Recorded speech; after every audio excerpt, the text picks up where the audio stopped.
Well, we will get by. We always get by. Don't worry about it. I can do it.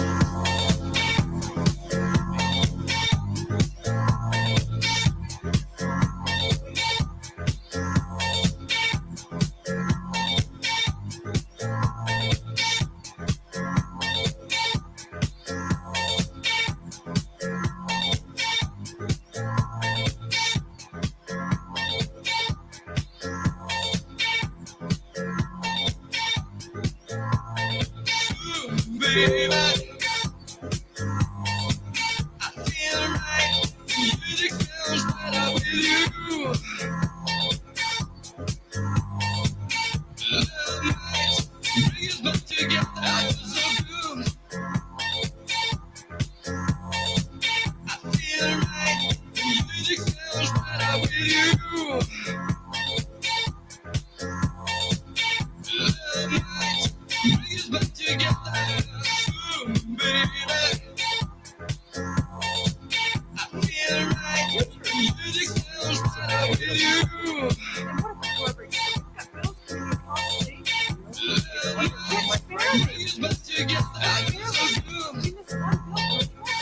Ours last. I feel right. The music sounds better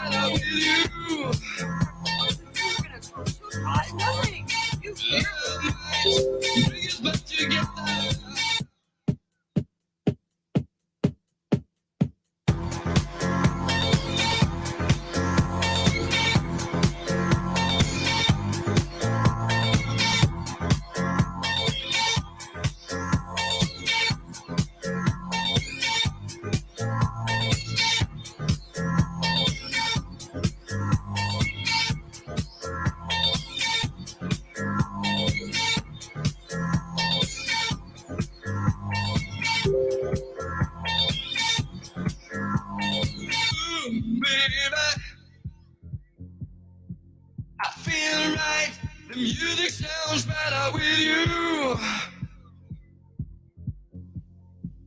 Love might bring us back together. I feel so good. I feel right. The music sounds better with you. Love might bring us back together.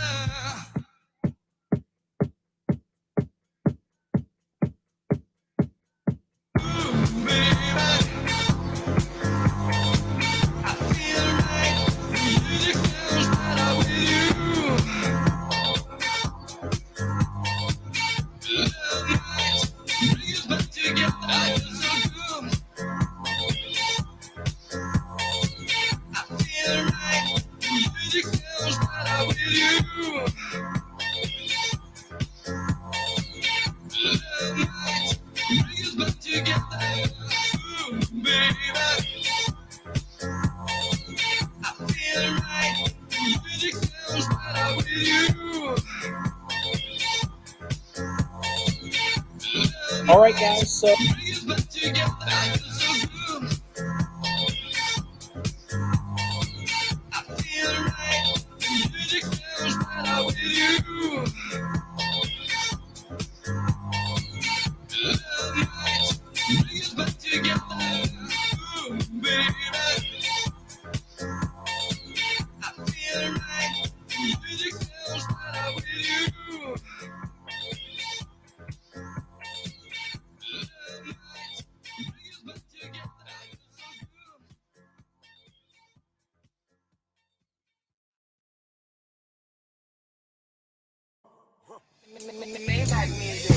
The minute I wake up, I gotta get high. The homies, we found us a way to get by. Let's call us some bitches and have a good time. Lot of bottles and vodkas, we forget time. Let's clean up the Chevy so we can ride by. Quick piece of pussy, call it a drive-by. I'ma slide by, sipping on the high life. And my slippers jack, triple what my five like. As an all-star, I made so many highlights. Touchdown, field goal, it's my night. She the wild type, ready for the wild night. Are you the pie type, hanging at the bar type? I hope you are, cause that mean the player alright. Smoking like a Taylor, so the paper's all white. Time to land a plane, baby, are you really game? Back to the future, me and Wiz got the I stay high while y'all stay low. Try to tell me about the smell I know. My eyes stay red from all that smoke. No it's with me everywhere I go. Y'all can't roll. Y'all can't roll. Y'all can't roll. I got your girl digging all in my ashtray. Dicking her down for the few past days. She asked the name of my sneakers, are they designer? Shorty Green is the reaper, even the grinder. Fucking like it's a porn in my recliner. Looking straight in the eyes to show for China. She's a liar, but damn it, she does it well. We on fire, imagine what it'll sell. All my homies are people that I admire. Small clique of real niggas smoking that fire. Holding my dick until the day that I expire. Me and Wiz in the beans getting now tired. I stay high while y'all stay low.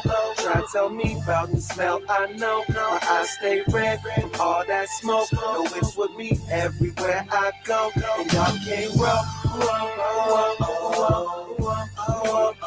Beam, And y'all can't roll. beam, beam. I'm smoked out, homie. Y'all can't roll. I'm in the right pair of Nike Airs. From gravel to marble, I travel like cheers. I'm like cheer, I'm a chill right cheer. Like the Mac 11 on me, nigga, no fit. Skateboard and board, a Paramanica. I make more abroad than in America. Waiting for the day Bob Rose from the dead. In HD as I take a ounce. Now I stay high while y'all stay low. Try to tell me about the smell I know. My eyes stay red from all that smoke. No it's with me everywhere I go. And y'all can't roll. And y'all can't roll. And y'all can't roll.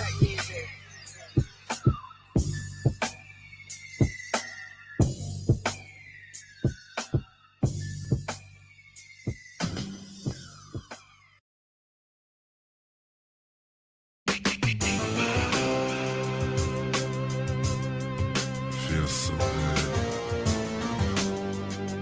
You're lying here next to me.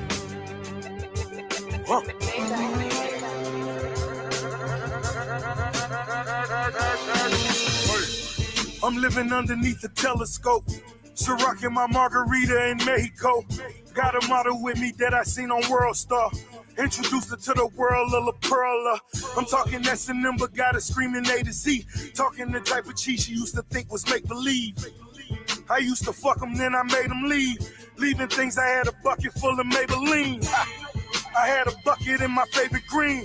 Opened up the budget, now it's only major things. Most sane, run you half a ticket. Bugatti boy, cop won't even write the ticket. I got a few crips that wanna come and kick it.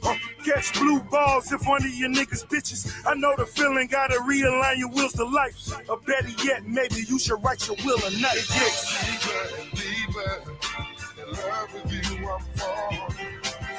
Sweeter and sweeter, the tender words of Money grew like grass.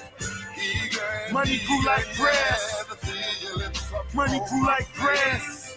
Please her, anytime I hear the play. Got on my vodka on and paid in full. Lining up all my niggas about to pull some major moves. Consolidate the game and suffocate the others. Keep it real with your niggas and multiply the numbers. Go to trial and never take the stand. Every bitch was born to break a man. I take you deeper than them other dudes. I see my niggas scramble chickens by the twos. He talking like a hoe, I'm valeting the Benz. She acting like a bitch while I'm taking the friend. Ran out of ones, now I'm throwing what I got. I took her home, time to show her what I got. I took her tongue and took it to another notch. I'm getting funds, time to get another watch. I'm having fun, fucking let my brother watch.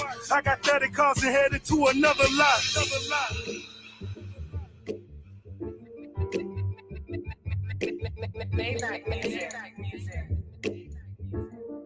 Money grew like grass. Money grew like grass. Money grew like grass.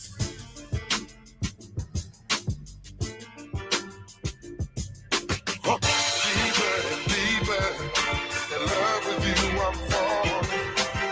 Sweeter and sweeter, the tender words of Money grew like grass. Money grew like grass. Money grew like grass. Please learn. Anytime or any place. I'm gonna love you. Yes, I live alone, baby. I'm gonna need you. Every day.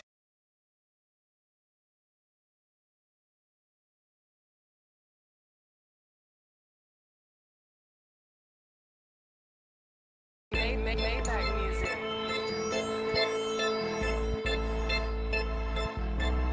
Yeah, made nigga got made niggas with me.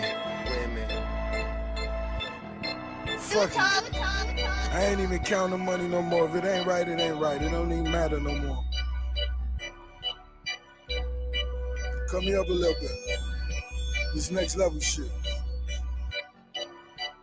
Tudo Bugatti Coupe, I call it Katy Perry. Wiz Khalifa papers, smoking my favorite berries. That's 65, I call it Rihanna. It got a red top, but it's white like Madonna.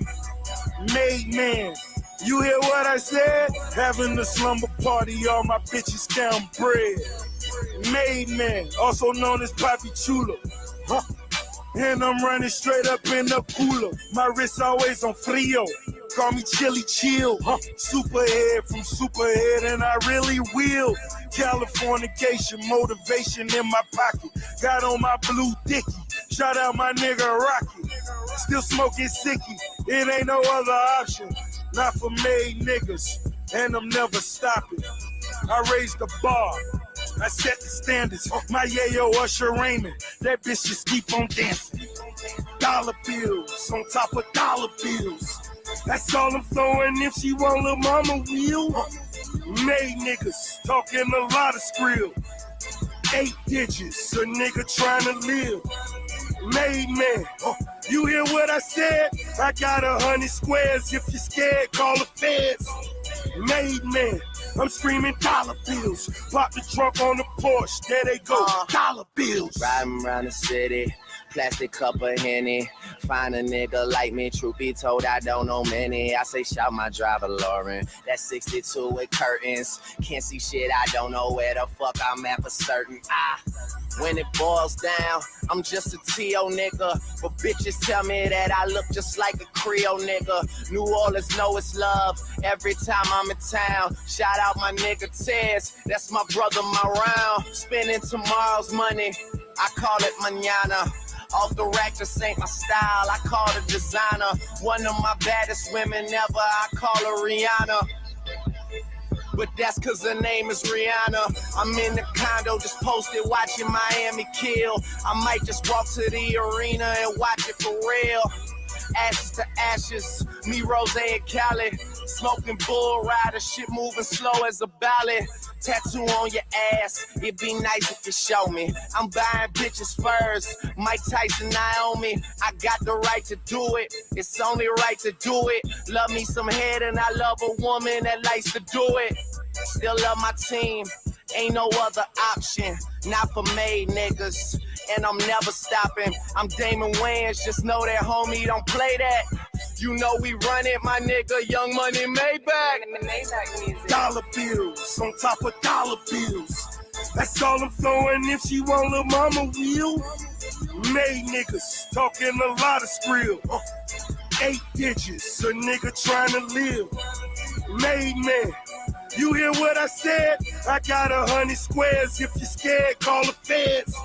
Made man, I'm screaming dollar bills. Pop the trunk on the Porsche, there they go, dollar bills. Black panorama, I call it T-Pain. I got my auto-tune, that bitch insane. Got my revolver too, I call it Ving Rhames. You still a baby boy, we doing big things. Street niggas, you hear what I said? I got some bad news, Jabbar back in the feds. Facing 20, he just did a dime. Been out a year, look like he finna ride. Genocide, these people killing time. Throw you in the hole, you must be penalized. Soon as you see success, haters reinvest. Miami Gardens Drive, $500,000, nothing less. Race the bar, I set the standards. My AOMC hammer. That bitch just keep on dancing. Michael Jackson. Let it moonwalk. Sit it on the napkin. Let it cool out. Dollar bills on top of dollar bills. That's all I'm throwing if she want little mama will. Made niggas talking a lot of skrill. 8 digits, a nigga trying to live. Made man, you hear what I said? I got 100 squares. If you're scared, call the feds. Made man, I'm screaming dollar bills. Pop the trunk on the Porsche, there they go, dollar bills.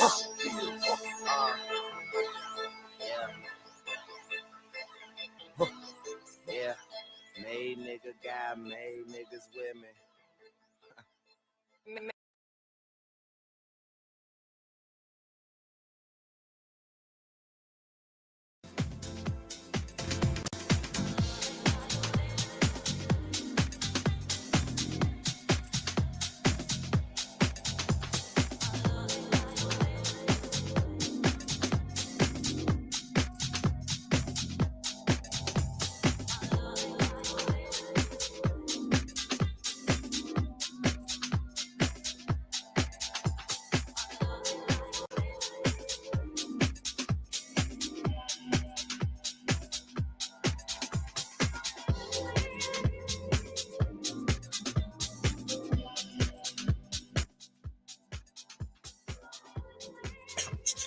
Mic check, mic check. Year he, mic check, mic check.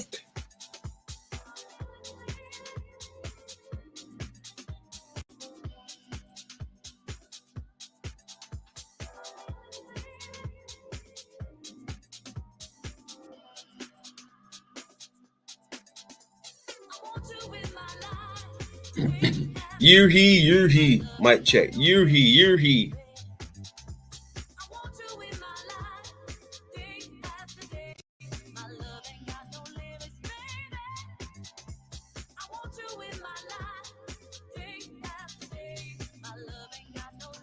There you go. I'm getting them ones. There you go. Here now. Thank you. Shadow and light. Thank you. Letting me know your boy's crystal clear. Ready to go. Ready to go. Shout out to the grand old chat room. Much love. Much love. 420 if you got that. 420 if you got that.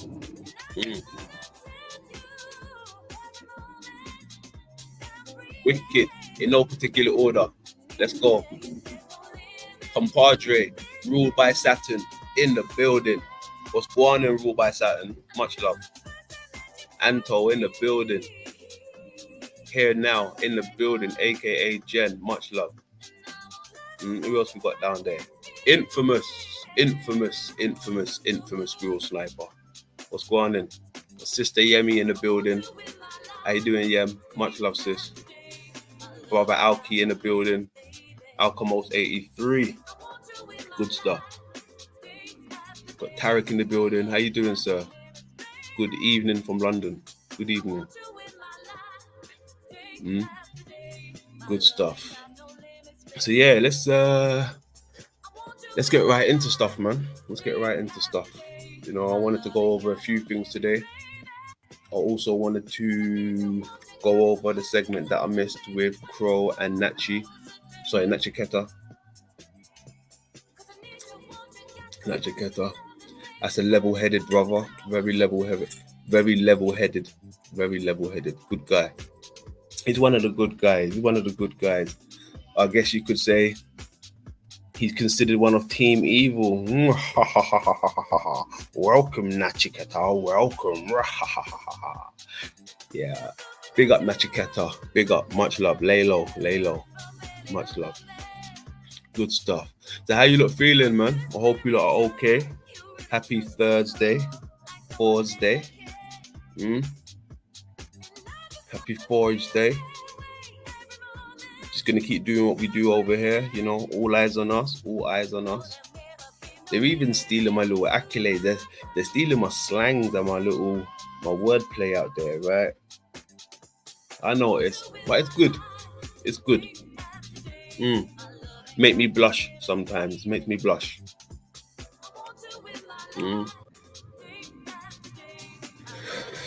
Good stuff. Ah, you're here for it. Yem said she's here for it. All right.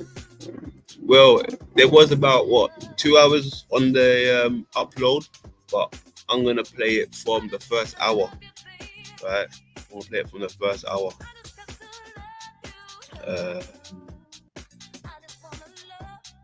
So yeah, there you go. Team love. Team love, team love. There you go. Information time. Yeah. We got that for days over here. Yeah, we got a lot of information, a lot of gems. Your boy's been on fire connecting these dots. Your boy's been on fire connecting these dots. In the last, 24 hours, forget about it. The shit that I've come across, yeah, crazy. The shit that I've come across, wow, just mind-blowing. I can't wait to share that with you guys, but today's not the day, because, that ain't the topic. But yeah, let's just say London's on the right track. And if you're rocking with London, that means you're all on the right track. 420 if you got that. 420 if you got that.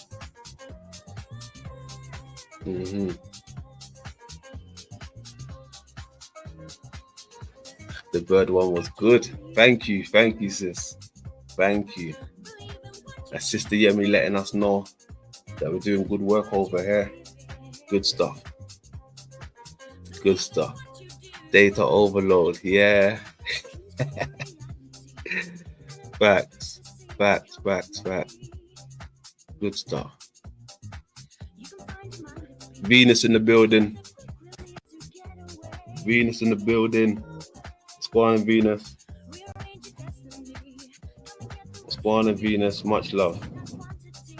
Keep it up, Venus. You might just get a wrench very soon. Keep it up. Keep your parents up. Keep coming over. Keep mingling. Keep showing support and love. You may just get a wrench very soon. Much love. Access in the building. Access Rap Blood in the building. Listen to this guy. He said, teach me. Motherfucker, you teach me. You teach me, motherfucker. What do you mean? Teach me. You teach me, bro. What do you mean? I'm falling into your realm now. Hermetics and shit. Come on. You teach me, bro. Bring me up to speed, Access. Bring me up to speed.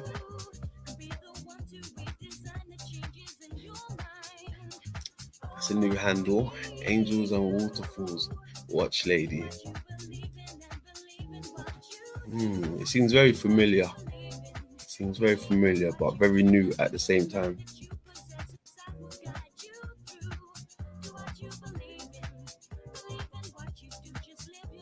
Good stuff.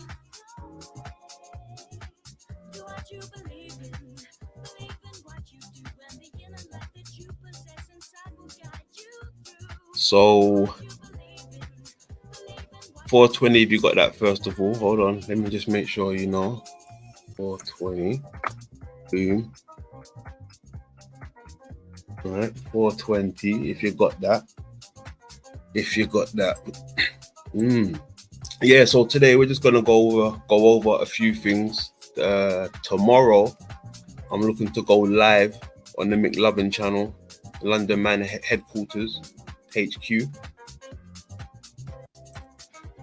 I'm looking to have a build over there, just a light build, so that should be pretty cool. Connect a few more dots over there. May even want some of the social experiments and the holy AI books over there.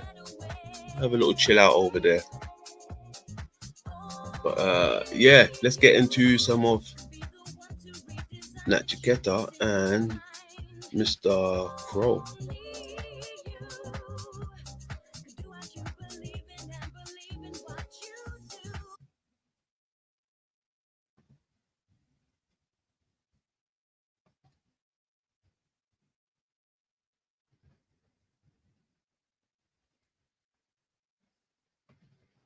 And begin to treat the grant of life with the respect that it deserves, everything will change. And we could live in a place that is beyond amazing from our perceptions now. Even supposedly 2,500 years ago, a man apparently claimed to be called the Buddha talked about a parable that illustrates the truth in what I just said. A man sat down and saw a farmer plowing his field. And he was plowing, and the rocks were being tumbled over, and the weeds were being uprooted, and a worm was pulled out from under the dirt to the surface, and a bird swooped down and ate the bird. And the observer instantly said, correctly, that we are all connected in this place. And our perceptions are the target for control. And if we just take the time to look at the most basic truths that are proven to us in the natural world where there is never a lie, we can turn this around. And I suspect a decade or two hence, we will be in a much different trajectory into maybe the most amazing world that we've ever known. So the time now and in the coming year is very crucial, in your opinion, because of the solar eclipse and what's happening with technology, perhaps. What is your opinion about what is to come? Do you have any opinions on the matter? I hope that the worst possibilities don't come to the fore, because that means that people like my nephews who were born barely before the year 2000 will have a lifetime that is very difficult. I can't tell you which way it's going to go, but I know beyond reasonable doubt that all created things will see its end. So regardless of the outcome, it will not last forever. And anytime there is an overreach to the degree we see now, the correction is astonishing because people remember that. It's just unfortunate that the powers that be have been playing this game so long that they're able to rewrite history so that it is difficult for people to comprehend even something like the flu. What was that, 9/11 or 1911 or something like that? What's Spanish flu? I forget. That flu. Right. Steiner, and people wrote about it. They wrote the truth about masks. You don't breathe your own exhaust fumes all day.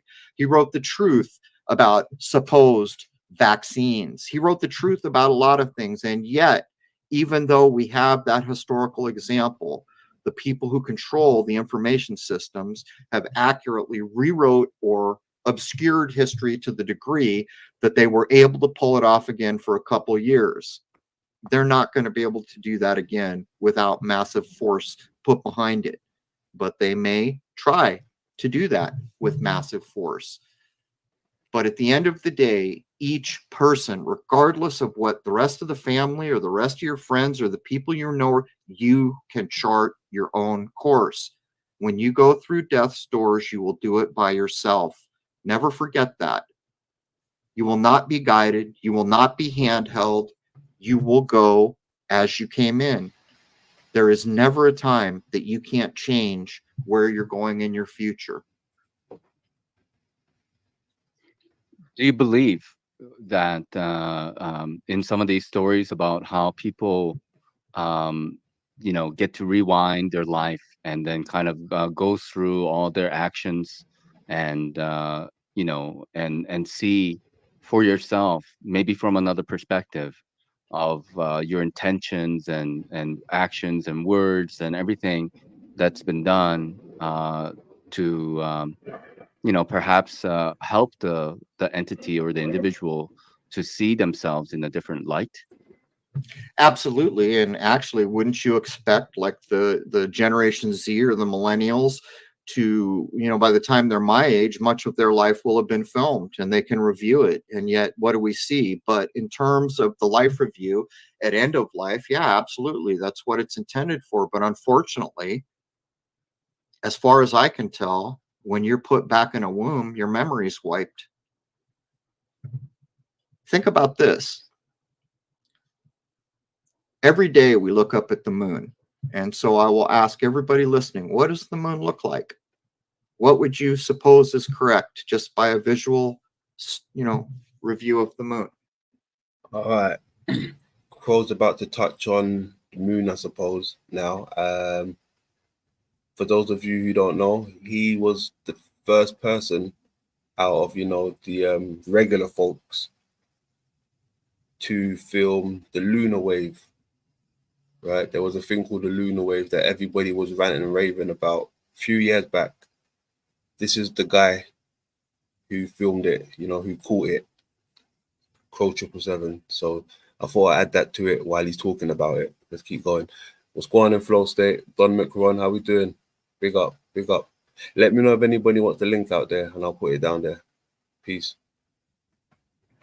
Well, it looks like it's dirt and rock, and a lot of rocks or something have pummeled it, right? There's all these little craters and it looks like it's been hit by things. Well, if I'm correct, that's not true. It's a light. You can't put a boot on it if I'm correct. And if that is correct, then what does that tell you of the moon? It's a deception. And what's on the other side of it? How come we only ever see one side? So we have a lot to contend with. And we have the tools that were granted to each of us at our individual abilities. But what's more is right now, we have the ability to hear from people that we never would have met because they're in another country. I have some of my best friends that I have never met face to face. I've met Jason once. When we filmed. See, Crow said, why do we only see one side of the moon? One of my hypothesis theories would be, if my hypothesis is correct and we could be in, the lens would be situated at the back under the eye. So it's only going to see one side, I suppose, because it's on one side. It's not going to see the access, the entry point. It's only going to see the backside, the underneath. That's just one of my thoughts on that. Let's keep going. Shoot the Moon was the only time Jason and I were face to face in the same space. I wanted to ask you, how did Pro 777 Radio come about? Can you walk us through it a little bit? And like you said, you've only met Jason once, but obviously, you guys talked with each other before you met and such. So what happened? Who was the brainchild of Pro 777 Radio? And when did this idea really come into fruition? So I guess I don't want to do the whole lunar wave story, but basically I posted the lunar wave and my world exploded and privacy for me was no more, to the point where I had to change my email addresses, hide my address, and change all my phone numbers. And it was like that for years. I got my first interview request way back then. And I remember thinking, why in the hell would anyone want to interview me? Don't people interview famous people? The first interview that I remember doing was with Greg Carlwood at THC, who lived just a few miles from me, though I never met him face to face. And at first, I was suspicious of him because I couldn't comprehend why anyone would want to interview me. And I'd been attacked so hard for the lunar wave for so long, I wasn't sure that he wasn't there to try to undermine or make a foolish example or something. So I finally took the interview, and it became, at the time, one of the most popular interviews he'd done on a very well-established audience. I went back a number of times. I think at one point I might have been the most interviewed person there.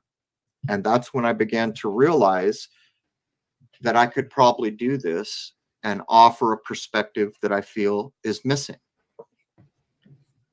So at the time, I ended up moving to Rhode Island because my mother was dying. So I came to take care of her, and I had to be here all the time. So I launched. CC, what's going on, CC? How you doing? 313 in the place to be. Welcome. Much love, ladies. Much love. Big up. Hit that like button on your way in, please, ladies. Let's keep going. The podcast so that I could be here every day, all day to take care of my mother. And during the course of that, Jason contacted me first. He always, maybe I should let Jason say this. Anyhow, we got in contact and we did a show, or I think he proposed something. Then later, I had him come on Crow 777 Radio to do a reverse interview. Are you with us still? Yeah, is it dropping out? Yeah, I dropped it. So the last thing I heard you say was, I think you should ask Jason. That's the last thing I heard. Okay, so basically, just snap your fingers or something if I drop. I had Jason come on Crow 777 Radio to do a reverse interview, I think, and ask questions that he thought people would want to know. And I recognized that he spoke well, and I tried to fool him a number of times, and he kept up with me. And it wasn't long after that I proposed, maybe you should quit your job. Did he say he tried to fool him? What's going on there? He tried to fool him. Interesting. Okay. And come be with me. And that's how it all started. Wow. What a proposal. Quit your job. Come work with Crow 777. Crow 777. Can you hear me? Throw London Man a contract. Please. Throw me a contract. Show me where to sign, right? I'm doing your kind of work, right? Show me where to sign, Crow 777. Throw me a contract, please. Help me. Help me. Jesus Christ. He said, quit your work. Come on. That's brilliant. Brilliant. Giving people jobs. You're giving people jobs. Brilliant. You're giving people a chance. Brilliant. Brilliant. Brilliant, my man. I love that. Help me. Let's keep going. So I think early episodes, Jason's around, but maybe by the time we get up into episode 40s or something like that, I've pretty much brought Jason in full time by then and got him out of being a manager at Guitar Center. Yo! Brilliant. Brilliant. You got to give him a round of applause. Round of applause in the chat room. Round of applause for that. It's helping people. Helping people. He said, quit your job at the guitar shop as a manager, right? He said, quit your job as a manager, not an employee, but a manager. Come and work for me. I got you. I got you. Brilliant. Brilliant. Pro 777, I need a contract, please. I need a contract. Right? I believe we can crack this code together, right? We can crack this code together. And I think I got half of an idea of what's really going on. And I know you've got the other half of the idea of what's going on. So we put those together. Forget about it. Forget about it. Help me.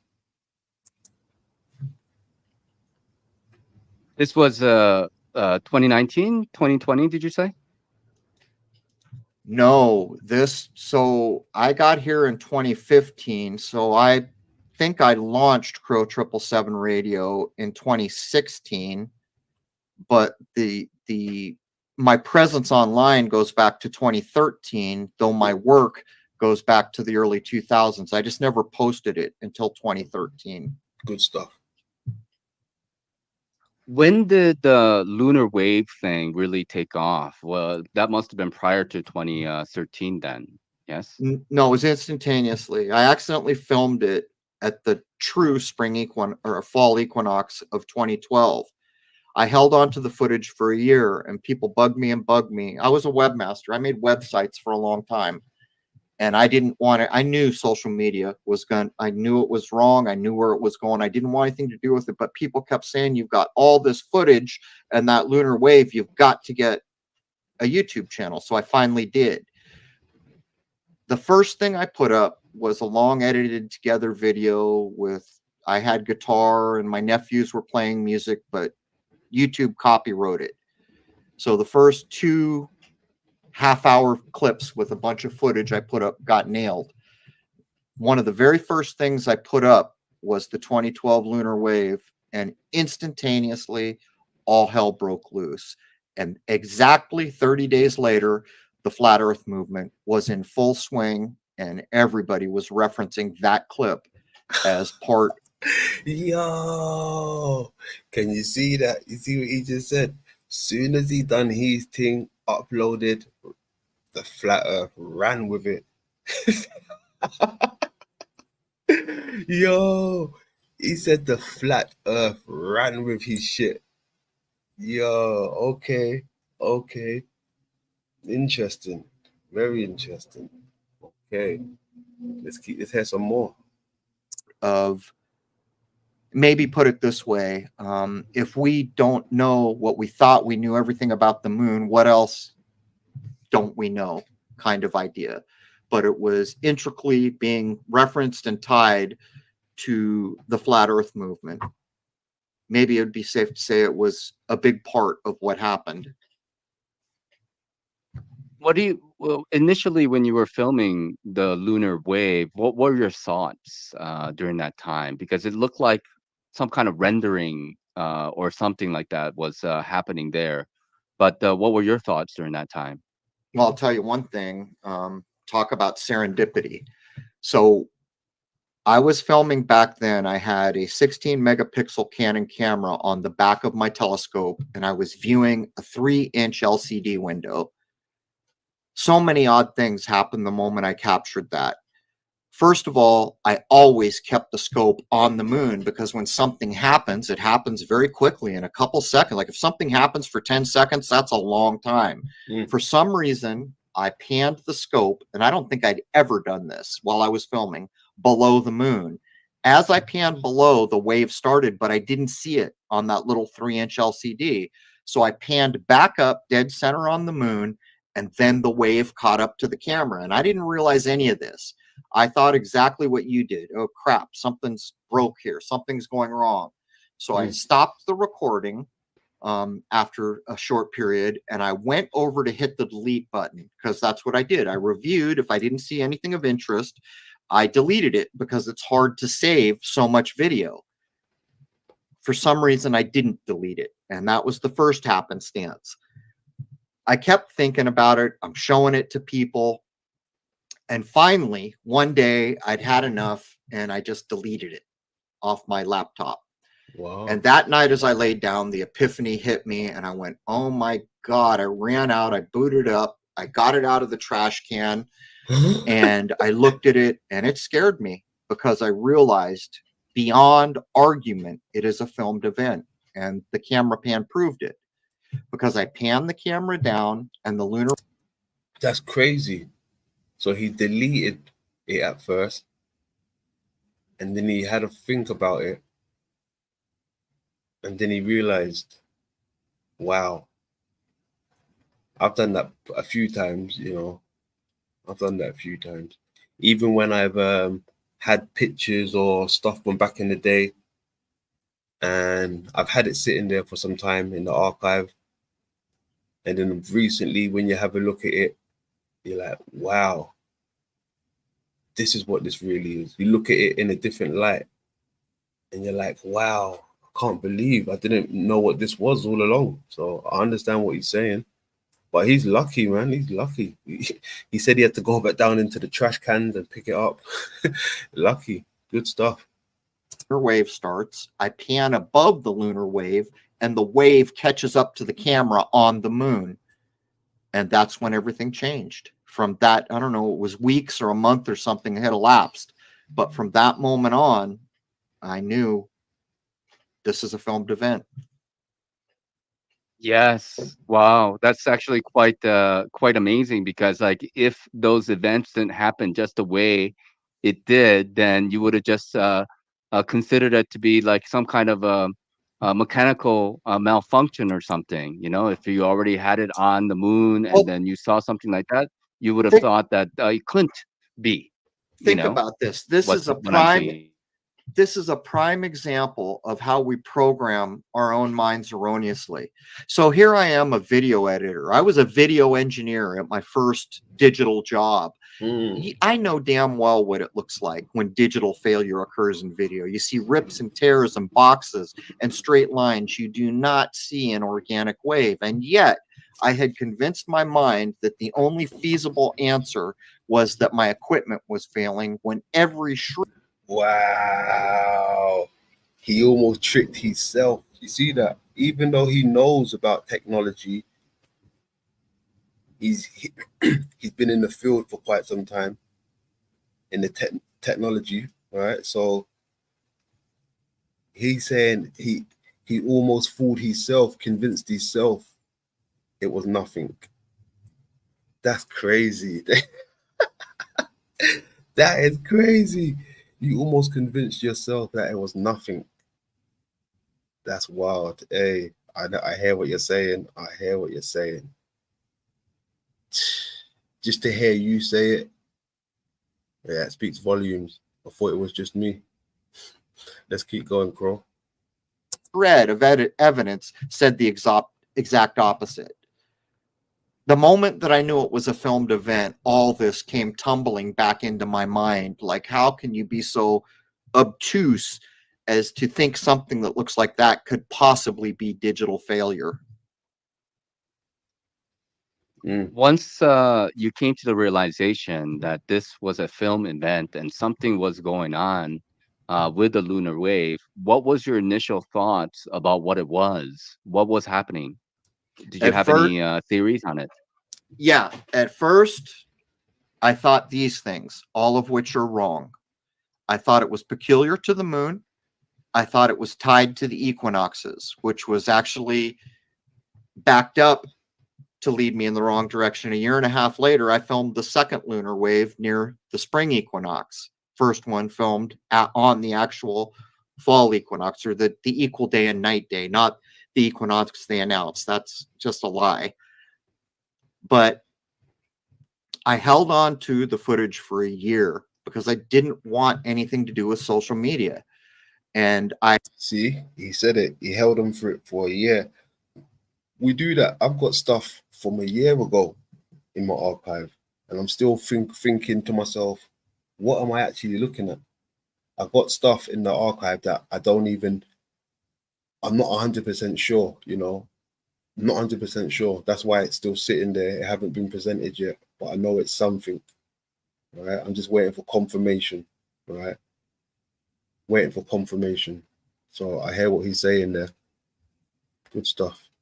I had already online back then quit using my slave birth name that's on my birth certificate because I knew what's going to happen with all this data that we're pouring into all these platforms. You know, I knew it was obvious on the face of it eventually what was going to happen. So I never opened up anything as anything but Crow 777. So a year later, I'd been looking for the smartest people I know, all my friends, showing them all the things I filmed, and you've got to upload this so people could see it. And finally I gave in. And in October of 2013, well, I don't know when the first time everything got flagged by YouTube and I had to remove it all. But when I put up for the first time things that were allowed to stay, the lunar wave was like right there at the beginning. Maybe the boomerang was right around there somewhere. But instantaneously, my private life was over. Right there and then. It happened so quickly. Wow. But do you ever get questions from people about why 777? I'm sure you must get that quite often. And some people might have some reservations or preconceived ideas about where 777 come from. Where and how did you come to choose those numbers? Okay, I'll tell the story of Crow. Good one, Natch. Good one. Thank you, Natch. Good one. Crow 777. First, you should know that the first digital job I had, where I ended up becoming a video engineer, creating the earliest video banner ads that were on the internet, at like 3 frames a second. I don't know how you call that video, size of a postage stamp, with all the colors washed out of it so it could serve down a phone line. When people sent me an email, they would write the word crow to pre-populate my email address. There's actually a much earlier connection to Crow and me. But when I sat down to make the YouTube channel, I said, well, I'll just call it Crow. But unfortunately, there were other Crows, and I wanted to differentiate. There were a few different versions of just the word Crow. And my wife said, do you remember that all 3 of your given birth names have 7 letters and sum to 7? And I said, oh, yeah, I remember that when we were looking at astrology. And she said, if you base the word crow on your given slave birth name, there would be 2 R's, which Jason will explain to everyone after I'm dead. He has the audio file. And so what happened was I used my birth name in a way that AI and databases can't try to use against me in some way, and became Crow 777 to try to maintain some morsel of private life. I see. Yeah. I mean, it must have been a huge turnaround during that time when you were relatively anonymous, and then all of a sudden you're just getting flooded. I mean, you must have been getting what, hundreds of emails per day, and people were trying to contact you and calling you on the phone almost constantly. So you had to really, you know, change everything around, right? Really. People wouldn't believe. My phone, I had to change my number. People were calling saying they were associated with NASA and pushing this agenda or that agenda. I had people, when the flat earth movement broke, I had a guy contact me. He said, if you promote flat earth, I will pay you $20,000. And I said, Wow. If you promote, hold on, let's go back a second. What the, hold on a second. 1, 2, 1, 3, 8. Hold on a second. You on the phone almost constantly. So you had to really, you know, change everything around, right? Really. People wouldn't believe. My phone, I had to change my number. People were calling saying they were associated with NASA and pushing this agenda or that agenda. I had people, when the flat earth movement broke, I had a guy contact me. He said, if you promote flat earth, I will pay you $20,000. Wow. There you go. There you go. Crazy. Wow. Wow. Hold on. So it seems like no one do. What? Did I just hear right? Wow. This is why I'm. Yo, that's nuts. That's yo, that is nuts. What was I saying to Z yesterday about the flat earth and all of that stuff? I don't vibe with me. It's just a recycle system. Now, if people are trying to tell Crow to promote that for 20 racks, NASA boys are coming, everyone's coming out and saying, you know, promote this for me, Crow, promote this for me. There's an agenda behind it, right? There's an agenda behind it. How come none of the other secret teachings are coming out and saying, hey, Crow, push this for me, push this. You don't get no Rosie Krishna, was it Rosie Krishnas and the Hermetic people? You don't get none of these people coming out. It's just the flat earthers saying, push this. Is flat earth really the way, or is it a psyop trying to get pushed? Damn.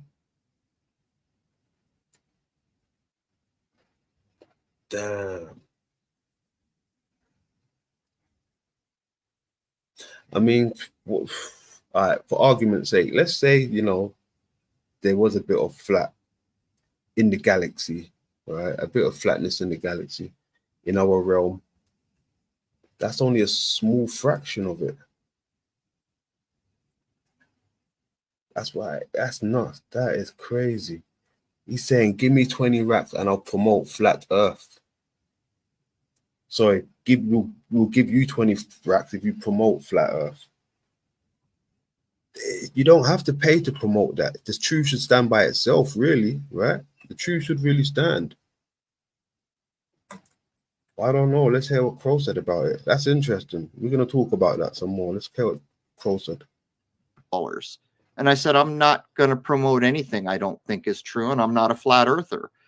Oh, okay. Okay. Interesting. Interesting. Very interesting. He's not a flat earther and he don't believe in that. That's interesting. And one would say Crow is a very intelligent person. To me, anyway, I think he's very intelligent. For him to say he don't rock with that, what is he? Is he a globie? What is Crow? That is very interesting. Very interesting. NACHIKETA is asking all the right questions at the moment. He's right. He's asking all the right questions, Natch. Good one, Natch. Very good. Let me see what the chat room saying. Curveball stuff. $20,000. Yep. It's flat as a pancake. Exactly. Truth is free. Yes. Very, very much so. The truth is free. Misdirection. I'm not on board with Crow. Okay. Interesting.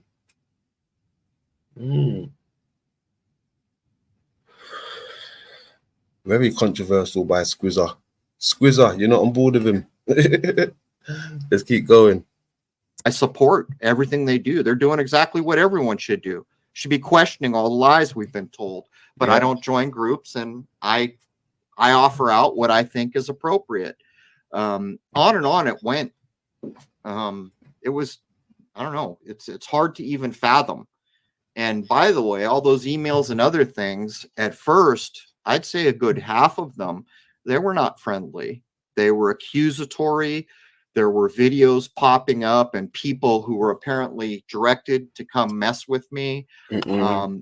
Videos made saying that I faked the lunar wave, and they'd open up video editing software and show everyone how you could make a fake lunar wave and insist that that's how I did it, which doesn't matter anymore. It didn't help that I shot the second one after a year and a half, which poured more gas on the fire. But eventually others began to catch it. And as we stand now, it's been filmed twice in front of Jupiter, once in front of Saturn, which proves that lunar wave isn't really the best thing it could be called. From my point of view, it probably would be more informative to call it a firmament wave, because we know certainly that at least over the ecliptic, or the path of the sun, moon, and planets, that if it's backlit, you can probably film it if you're lucky. So he's saying it's not exclusive just to the moon now. It's been filmed on other planetary bodies. And also he filmed it a second time. And I'm quite sure he said other people also filmed it. So that's very interesting now. Are we saying anybody can film it if we got the right equipment and it's the right time? I need to upgrade my telescope if that's the case. I need to upgrade my telescope. I have a telescope. I've had it for what, maybe 6 years now. I need to upgrade. I need to upgrade my telescope. But that's very interesting. Very interesting. Let's keep going. Wow. So you believe the wave has something to do with the firmament? That's another thing I wanted to say. If he's saying, you know, it was filmed in front of other planets, now other planets caught it, What is that telling us? Right? What is that telling us? If he's saying he caught it on the moon first, right? And then now all these planets seem to have it. Could that just be their way of saying this is a close-up of the craters, right? If the planets have it now, that's almost like you zoomed into a crater and that's the planet. Do you understand where I'm going with that? If the planets have the lunar wave now, maybe that's a form of zooming into the crater, and that's the wave going over the whole moon. But because they've zoomed in, you're in the crater, you're showing you that it going over the planet. You understand where I'm going with that? Anyone? I don't know. Let's keep going. Yeah, I think that's my best guess. I can't prove what causes it, but I have a view that I think is possible. I used to call it the hard fast barrier, where we don't go through, at least not with our sneakers, certainly not with a rocket ship. I think the flat earth community might call it a dome. Religious people probably call it the firmament. It's all the same thing to me. And I think that space, other folks call it the lens, right? Let's not rule out the other folks. We call it the lens. Let's keep going. would better be described as a liquid, which I tried to demonstrate with my tools and my telescopes, and I couldn't. So I devised a thought experiment and said, if there's some bit of text that was designed and then launched to millions of minds, and it's about space and there's nautical language, then I will make the announcement, which I think I did in 2016 using JFK's "We're Going to the Moon" speech, which I think he did twice. It's nothing but nautical language. You know, we set sail on this new sea, on and on it goes. It's all nautical language. Yeah, I remember from I don't remember from whether it was from some conversation I heard from you or a YouTube video, but you were saying that it's not a lunar wave in the way you describe it. It's actually happening across the sky, like it's actually happening all over the place. Is that true? Well, we can speculate, right? What we know is that it's been filmed. Last time I was keeping track, I filmed it 5 times. I know a guy filmed it 6 times. Randy from Houston filmed it a couple times. Other people. Wow, so everybody's starting to record it now. See, that's good. That's good. He recorded it 5 times. Someone else recorded it such and such, and there you go. But that's good. 23 in the building. What's happening? 23.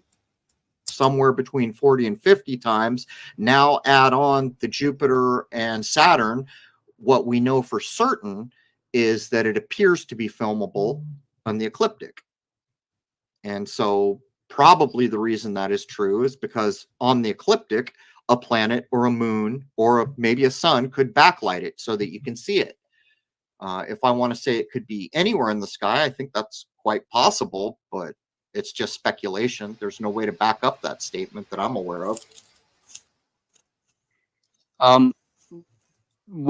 If I remember correctly, when I was watching the lunar wave, you know, it's like one straight line, some that is kind of like, you know, moving upwards, like uniformly together, like from bottom up. Correct? Say that one more time, because I don't think I quite get where you're going here. Like if I remember the lunar wave video, I remember like a kind of a line, this like wavy line that was kind of almost like a straight line that was moving upwards, right? And then, you know, you can see some kind of movement that's happening, you know, but it was evenly distributed, like in a line, right? In a small line that was kind of moving up together. Is that a kind of an accurate description, or how would you describe the lunar wave? So what I consider, I've seen things filmed that have the general appearance, but I don't think I would consider them probably the exact same event of what I call a lunar wave. One of the benchmarks is that it's very clear that it's a sharp, crisp wave. Another benchmark is there are two of them. Another benchmark is the speed at which they go by, and the distance between them is variable, as is the direction they're traveling, which is wholly dependent on our point of view from where we are. It's a bit like the moon, right? If I go outside at 6 p.m. and look at the moon, and then I come back at midnight, the whole view of the moon has changed because of my perspective. Things have changed. If I was going to liken it, if you go back and get an old tube television and an old VHS video recorder, when you used to record a TV screen, these little lines would appear. And that's the closest description I can give for someone who hasn't seen it. Okay. Yeah, I mean, I think it's just fascinating, just trying to ponder about like what could be going on there, and if that was something like it's a part of the firmament, because that wasn't my initial thought about it, but like I mean, it's amazing. So like whatever that is happening on the firmament, because like if you think about the moon, would you say the moon is kind of a projection of sort? Would you describe the moon in that way? The moon's a light. The closest description you'll get from me is somewhat echoed in biblical scripture. And the reason that I think that's an important is because it tells you things like it's there to show you a day, to show you a month, a week, and wait for it, signs. Well, what are the signs? The signs are the zodiac. The zodiac is the stars that are behind the ecliptic, behind the path of the sun, moon, and planets, how we locate them most of the time. I would describe the moon as a luminary, as a light, as it is described in the Bible, with what I know at this moment. I'm glad you said that last bit, at what you know at this moment. I'm glad you said that, because I think different. I don't think it's just a luminary. I don't think so. That's what they tell us, you know, and because it's up there in the skies, you'd think that also, you know, because we're taught that the luminaries are up in the heavens or in the skies. So what if it was different? What if the luminaries, the heavens, was really on the floor with us? Right? Solid objects, casting shadows in the sky that twinkle. So that's where I'm at with it. I don't think it's a luminary up in the sky. It's a luminary on the floor with us, if that's the case. It's so bright. Imagine being on something so bright, the albedo of it, you can't even notice because you're actually on it. The libido or the albedo, you know, the brightness, you can't even see it because you're on it. That's what I think it is. Because when we're down, right, we probably can't see the type of colors and the energies that are emitting from ourselves. You can't see what's emitting from ourselves. Like they say, we have an aura, right? They say we have an aura. We can't see each other's auras. We can't see the stuff emitting from us, apparently. I feel like that's with the earth as well. We're on it, the moon, and it's emitting itself. And that's it, showing itself in the mirrors above us as the moon, the universe. We're standing on it. That's the libido of it. Let's keep going. You do not consider the moon to have any physical characteristics. I don't accept that someone could go there physically and walk on it. Plot twist. You've been walking on it all this time. Imagine. Interesting. I've always been kind of fascinated because like a lot of these you know, cultures, you know, these flags from the Islamic cultures, they have like the moon with a star on it. So like somehow it must be somewhat translucent or transparent. I can talk to places. that, actually. I made a prediction many years ago that I thought would be proven or disproven by now. It is my point of view that the reason the moon is called new when you can't see it is because, in fact, you're not going to be looking at the same old moon you always have. It is, in fact, better described as a new moon. When the moon is new, or when you can't see it, it's blacked out according to science, which I don't accept, or when it is very young. In other words, there's just a new sliver of light coming after it's been new. It is my point of view, and I have predicted that it is likely transparent under those conditions. But it's a very difficult thing to prove. If someone dedicated and had the right position and all that, they could probably do it within the scope of a year or less if they got lucky. But I think that the moon is see-through when it is new and very, very young. And so that's why they're like, you know, with a crescent, with a star. But if it's like getting bigger and bigger when it's waxing or waning or half moon, then it's less transparent, I suppose. I think the older it gets from new, it begins to firm up and become opaque.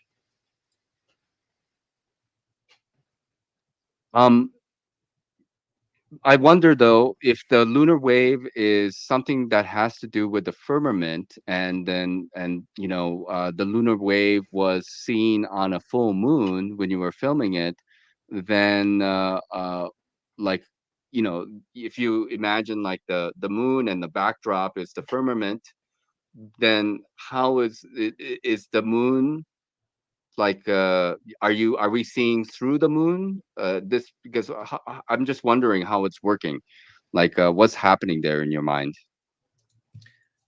Okay, I'm not sure exactly what you're asking me.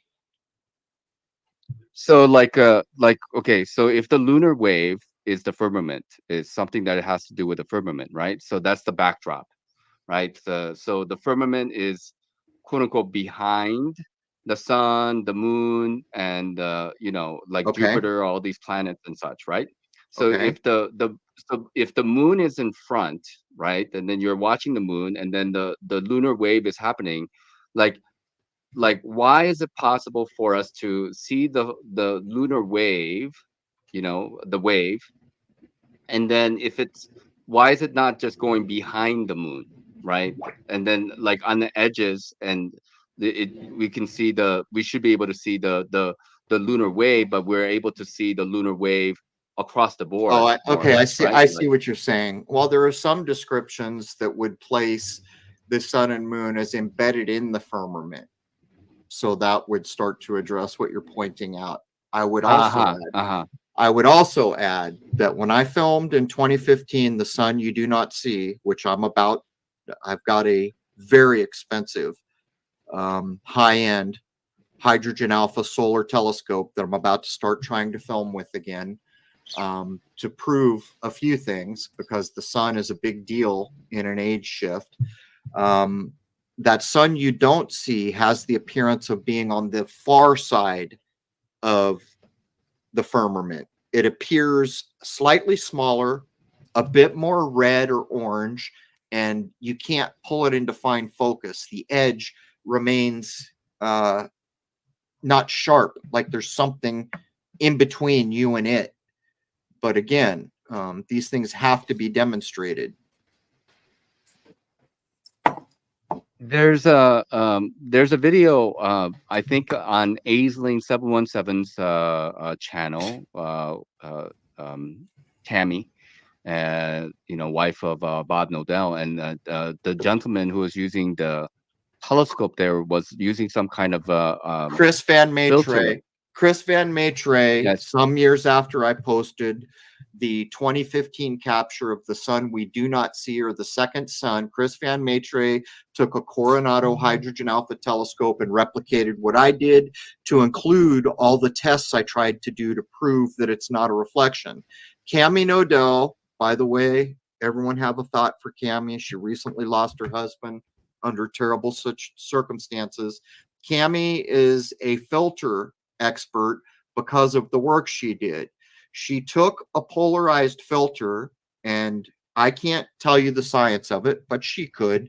Basically, she says with a polarized filter, I can prove whether you're looking at a reflection, an emanation, or a solid body. When Chris Van Maitre got with her, found the other object, the sun we don't see, she used a polarized filter and announced that is in fact there. It's a body, not a reflection. Yes, absolutely, and really amazing. And it's great that we have so many different individuals who are looking at this thing with different expertise to be able to tell us from their perspective, you know, what they are seeing. You know, and so we are very lucky to have Cami, you know, as a part of the Truth Movement, and you know, really everybody else who is a part of that crew as well. So. Yes, Everyone and has also, something they can offer. And what she did there is outside. I can offer something as well, Crow. Hit me up. Rose, if you ever come across this, help me. Get me a contract. Get me a contract, please. Shout out to the Grand Old Chat Room. Grand Old Chat Room. How we doing? My day one down there. Day one in the building. What's going on, Dino? S. I see you both down there. Big up, big up. Much love. I hope you lot are enjoying this. This is very interesting. NACHIKETA is asking the right questions. Good man, Natch. Good man. Let's keep going. Almost there. Of my expertise. So it is a big help to have that level of expertise on such a technically important idea, because when I posted that footage, I had maybe hundreds, probably less than hundreds of hours of solar telescope time. I had many thousands of nighttime moon scope, much more experience. And I was afraid to step up with something so shocking. So what I did is I said what I said, thinking like the lunar wave, someone else will come replicate this, which didn't happen for years until Chris Van Maitre did it. But I put it in the movie Shoot the Moon, which members can download for free. And I think this will come to matter. And I would remind people that Hollywood plays an important role in using your subconscious like it's a garden, plowing your subconscious so that someone else can plant the seeds they want to grow. One of the premier social engineering films of our time is a movie called 2001: A Space Odyssey, which was released just before we were all going to be told that we went to the moon and returned safely. That movie and all of the technical expertise put into that movie was to affect your subconscious in a way that skewed you into accepting the lie that we went to the moon. What most people are not aware of was there's a sequel to that movie, which is actually a better movie. It may not be as visually stunning, but the story is certainly better. And in 2010, at the very end, the main character has a soliloquy where he informs us, my children will grow up in this new age under a sky on Earth that has two suns. yes, the 2001 Space Odyssey was, of course, directed by Stanley Kubrick, who is one of my favorite directors. And obviously, he has a lot of different movies out there. And We'll grow up under a sky with two suns. I wonder what that could be. I think I know, but I'm not going to tell you guys just yet. Remember, it's in the lens, right? Let's keep going. the film came out in 1968, and you know, it's talking about 2001. So again, there's this kind of 33 is encoded in there as well. So yeah, quite interesting. Not by accident, I'm sure. All right. People were in chat looking for some clip titles that YouTube removed. I'm going to put a link in YouTube, which is dangerous, and I'll probably get in trouble for it if this works. But I'm about to launch this link. Can someone tell me if they can view that link? That's the video people were looking for. And here's another one. I'll put another one behind it. This is the kind of stuff that I used to do because I thought it was funny That's the link. and a good way. Gee, let me have a look. Let me have a look. See.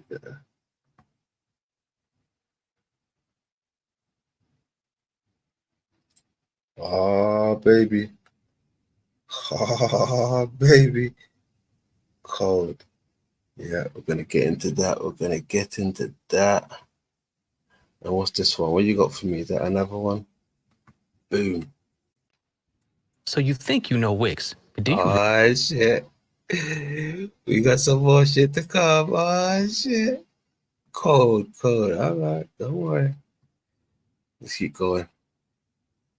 To say things, but YouTube doesn't think it's funny, and YouTube doesn't think it's a good way to say things. You're now a standard moderator for this channel. Nice one, Nat. Are those clips viewable? Can someone write yes or no in the... Yes. I can see it from my end, I believe. Yes. Is your TV booked online? All right. It'll probably get us all in trouble because I had it marked as unwatchable unless, you know, so no one could look it up. But I put it over so that if I hand someone the link, but these are no longer allowed, or at least back then. I think actually the one with the little sheep guy on the thumbnail, I think that one got me a strike back in the day. So there should be two that are, they're just my kind of satirical clips. Yes. Well, you know, YouTube is, of course, a platform that is heavily censored, and they certainly have, you know, they're going after people. That's for sure, and people are being shadow banned. I don't use them anymore. As people may or may not know, they were giving me a hell of a time for years. And then in the fall of 2017, when censorship came out in the light of day, they deleted my YouTube channel. Wow. They put it back 3 weeks later with an algorithm on my name. Before they deleted my channel, if you search Crow 777 on any major search engine, you would get roughly 20 to 25, maybe down as low as 16 million returns. And not like it is now. You could go page after page and it wasn't duplicates. And that was because so many people in the world had embedded my videos in so many places. The day after they put my channel back, that went down to about 1,200. And on the second page, duplicate returns were coming. They also put an algorithm on my name. And we found people, and some of my friends that are hacker extraordinaires proved that in some countries, if you actually put Crow 777 in a search engine, you wouldn't get a return that would lead them to me. So I don't put... Well, I don't put my content. It's unfortunate, but the first lunar wave was put there, and YouTube back in the day told me that they have partial ownership and that they have control over who sees it and what. I will never make that mistake again. As I go into the filming I'm about to do on the sun to try to close the loop on all the moon work I did and focus in on what's important now, that will all be posted on my private server for membership. I will not ever work for a censorship platform again.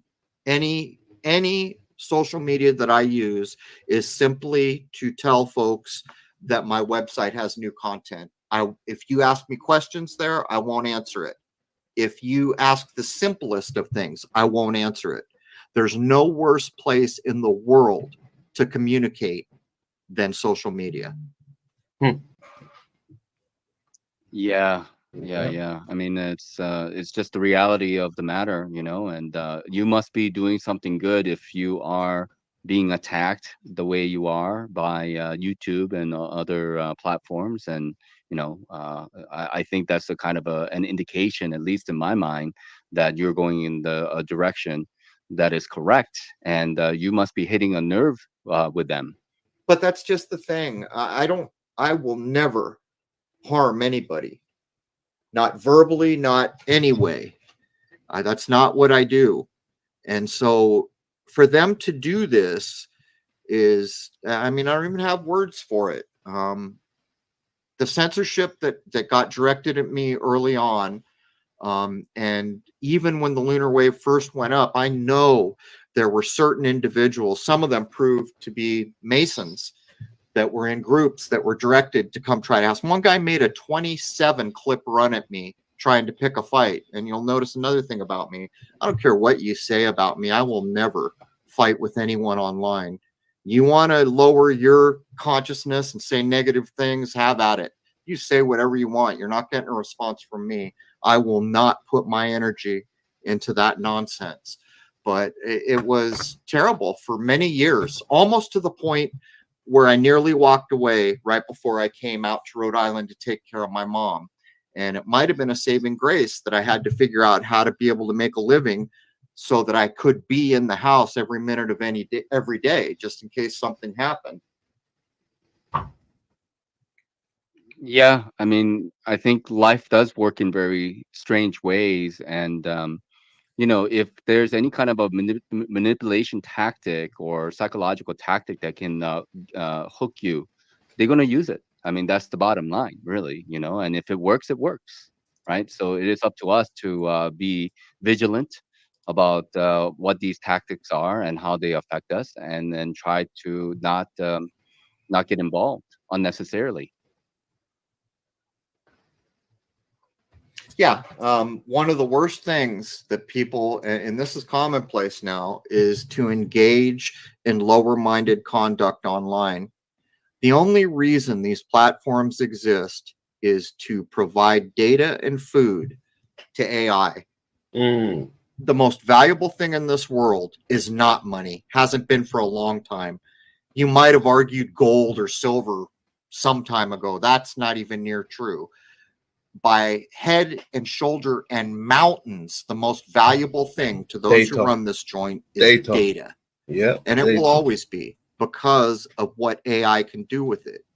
And if you're a person who has no care about data being collected on you, you're probably going to live to see a day where you'll think differently.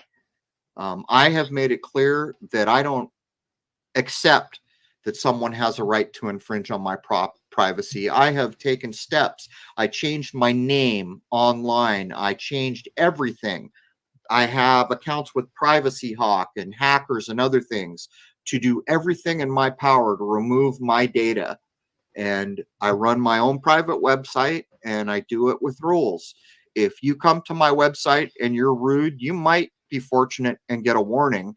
But I run my website like my house. If you came into my kitchen and started cussing at me, you'd probably be shown the door pretty quick. And if you go look at the comment sections on crow777radio.com, it's like a breath of fresh air compared to YouTube or some other place. People conduct themselves with a modicum of decency. And we have this within our power. We can start to help trend things in this direction. And one of the ways the sneaky side always finds a way to drag us down is the online fight. Oh, I'm going to say all these things that are insulting or not true about you because I know you're going to fall into my trap. And you're going to put all your energy into arguing. And what's funny about it is not too long ago. That's it. He's right there. That's why I don't even argue with these people. I just do my edits and let that talk for itself, man. And just talk my shit. I ain't got time for the arguing with folks. That's long. Only fools argue. Let's keep going. It was common knowledge that if you're speaking with someone you think you even know on a social media platform, there's more than a 60% chance you're talking to a bot. Wow. That was a higher percentage than I had expected. What are your thoughts about, because like nowadays, we have Chat GPT and Mid-Journey, all kinds of AI programs out there, and they can do a lot. They can create films and images, right? Deep fakes, and they can play chess. What are your thoughts about AI? I will never use AI willingly, knowingly. There will never be a time when my artwork, as average as it is on my podcast, isn't made by me by hand or someone else by hand, maybe at some point, where I could push a button and 5 seconds later have all this professional looking whatever. AI, I have no no respect for crypto, for digital money. I will never take part in digital money as long as I can, at least. OTW, you listening? You listening, AI boy, Mr. AIW? AIW! That guy loves AI. I guess if survival comes into it, then that's a whole other thing. But willingly support crypto, not going to happen. The only reason it exists is because it's going to be converted into slaving you out. And AI is a power that human beings at our current level of consciousness should not possess. The power of AI cannot be overstated, and I will have nothing to do with it. And I would direct people to the book Dune. How in the hell the man who wrote that knew in the 1950s to write in the Butlerian Jihad is beyond me. I guess he got an early look at the plan to take over the world or something, but there will come a time when we are going to need our Butlerian Jihad, because the only truth is in nature, and AI is not that. And AI is powerful beyond my ability to describe it.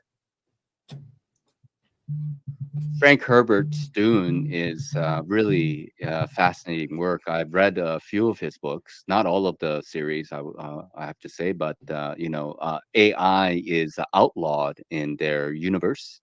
I don't know how they Computers. came to that. Computers are outlawed. So yeah. Yes, computers and AI, I believe, are outlawed in their in the world of Dune. And you know, there's a lot of correlation as far as I see with Dune and really like what's happening now. You know, it's at least the way I see it. You know, with the, you know, they have their kind of form of Mahdi. They call it the Muhaddin, right? And you know, like The Mahdi is the Islamic. Jesuits, the Yeah, the the Bene Bene Gesserit. yeah, it's ridiculous. It's a Dune is in a world all of its own, but it is in the inner circle of the Tavistokian playbook. Don't be fooled, but nonetheless, Dune is written at a level that stands on its own, and the storyline is referencing us, what it means to be alive in our world. And those illusions are clever. And yes, and on the sandy terrain, right? You notice it's everything's on a sandy terrain, right? You zoom out of this place far enough, apparently there's more sand. Right, let's keep going. And they're in depth, and it's unbelievable what was written in there. But you can learn a lot, and what they have to say about computers. I am not a fan of tech, and I when I was actually all the way back before I filmed the Lunar Wave, I had nothing good to say about social media and where it was going. The first book that I'm aware of that did a decent job, half decent job of explaining what was about to happen with AI is a book called Surveillance Capitalism by Shoshana, I think it's Zuboff maybe. And she doesn't even go far enough by a long shot. But AI is a nightmare because we know for a fact that the people who have power, which are supposed to be tasked with ensuring our well-being, are lying, taking advantage, damaging us with mandates like you have to take a shot whether you want it or not, things like this. And the power of AI is so many times above. It's beyond magical what AI can do. And anyone who doesn't comprehend that, go look at the wisdom of the crowd. That's part of what built Vegas, by the way, and look at the law of large numbers. Those two ideas show the magical nature at less than a kindergarten level of what is possible with AI. But as an example, how is it possible that I can fill a mason jar with just an unknowable amount of gumballs and ask 100 people how many gumballs and not really be that close to the real answer? But if I ask 10,000 people, I'll be within 5%. If I ask 20 or 30,000 people, I'll be right on the money. How is it? Some of those people said there's 2 gumballs. Some of them said, well, there's clearly 100 million gumballs. And yet, at the end of the day, with a large enough sample size, they are on the money. And that is such a low-level kindergarten example of the magic that exists in, I don't know what to call it, what can be done with data. I know that you do not have a lot of time to give, but I mean, like, I already appreciate the amount of time that you have given, and I was told that perhaps 2 hours is the limit. So before you go, I was wondering, like, what are your thoughts? Because, like, for me, some of the biggest questions that I have about this reality is about God and spirituality. Would you like to share your thoughts about your perspective about God and reality and spirituality? Well, Good man, Nachi. You're answering the right questions, and Nachi, you're doing good. You're making me happy, Nach. You're making me come and work for me, Nach. Come and work for me. Come and work for me, Nach. You see what I did there? I did the Crow 777 stuff. What he did to Jason. Hey. Just kidding. Nachi, big up. You're doing brilliant, bro. You're answering all the right questions. Let's keep going. 420 if you got it. I will, because it's the most important thing that we have access to, along with our divine spark of life and free will. The way we graduate from this place is about vibration and spirituality. And I notice you appear to have an avatar that seems to be Shakyamuni, if I'm not mistaken. And yes, it's Ratna Sambhava. It's one of the 5 Buddhas. Okay, Yes. is it Ratna Sambhava? Go on, Yes, Nachi. correct. Okay, Yes. well, good on you. Yes, you weren't raised with a religion that turned you into a bigot, and you learned how to learn from other cultures that may have been different from yours. All these spiritual endeavors are talking about the same thing. It's just a different costume, different language, different words to fit the human lives that require that, which is why Christianity came when it did. And Jesus used the sign of the fish as the launching of the age of Pisces, because that's what was required for the time and the people in that area and age. Spiritual elevation is among the most important things here. And being bigoted, like I was taught in my Western religion, that everyone else is going to hell because clearly they don't do it the right way, is unfortunate. But when you grow up and you learn about all those other cultures that are so far from you, at some point you will recognize that they are all talking about different avenues to the same end, without exception. And I would submit to you that a person who has elevated their spiritual state, and maybe that could be described partially as their vibration level, at some point is no longer slavable or manipulatable and close to graduation or exit from this realm. That's my point of view. And I have learned more from disparate spiritual traditions than I ever did in Sunday school. But without that Sunday school, I never would have had the foundation to recognize that truth. And what about God? Is there anything that you can elaborate about your perspective about God and creation and like, why does God allow evil to exist? Any ideas on that? It's self-evident, isn't it? What were you granted at birth? You were granted 3 major things: the divine spark of life, free will, and what most people forget, you were made beneficiary of this creation, which is proven when you're in the middle of the forest and you're hungry and you see an apple that you can go over and eat, and the stream that will give you a drink when you need it. That free will says it all. Why does God let anything? Well, God gave you the ability to do anything, everything. One thing about this place, which I think most people will logically find is absolutely true, is that every possibility can and will be worked out here. Good, neutral, or bad. Things are going to happen. And why is that true? Because we have free will. And here's another thing to consider. I've been told by some very high adept spiritual people that a couple levels above us, there is no free will. For the longest time, I had a problem with that, thinking, why would someone with free will ever work to get up to a point where they have no free will? And then one day I recognized the truth of it. Because when you recognize what nature shows is true, and you know it to the core of your being, you will never again need an option other than what is true. You won't need free will anymore because you've learned what is true and what works the best, and you will never want anything less than that ever again. Powerful.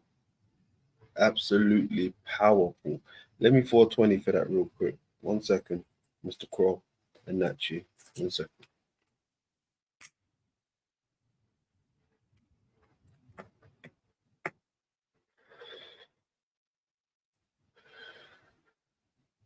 Let that shit ride. That was powerful. That was powerful.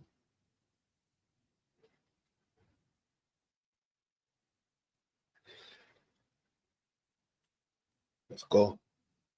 But these are my points of view, and I don't talk about God or religion directly because of the position I'm in. Some people would be swayed just because I said some things, and that's not the way it should be, which is why I try to talk more about common sense and good decision making and logic and things like this, because I will say another thing about the idea of God.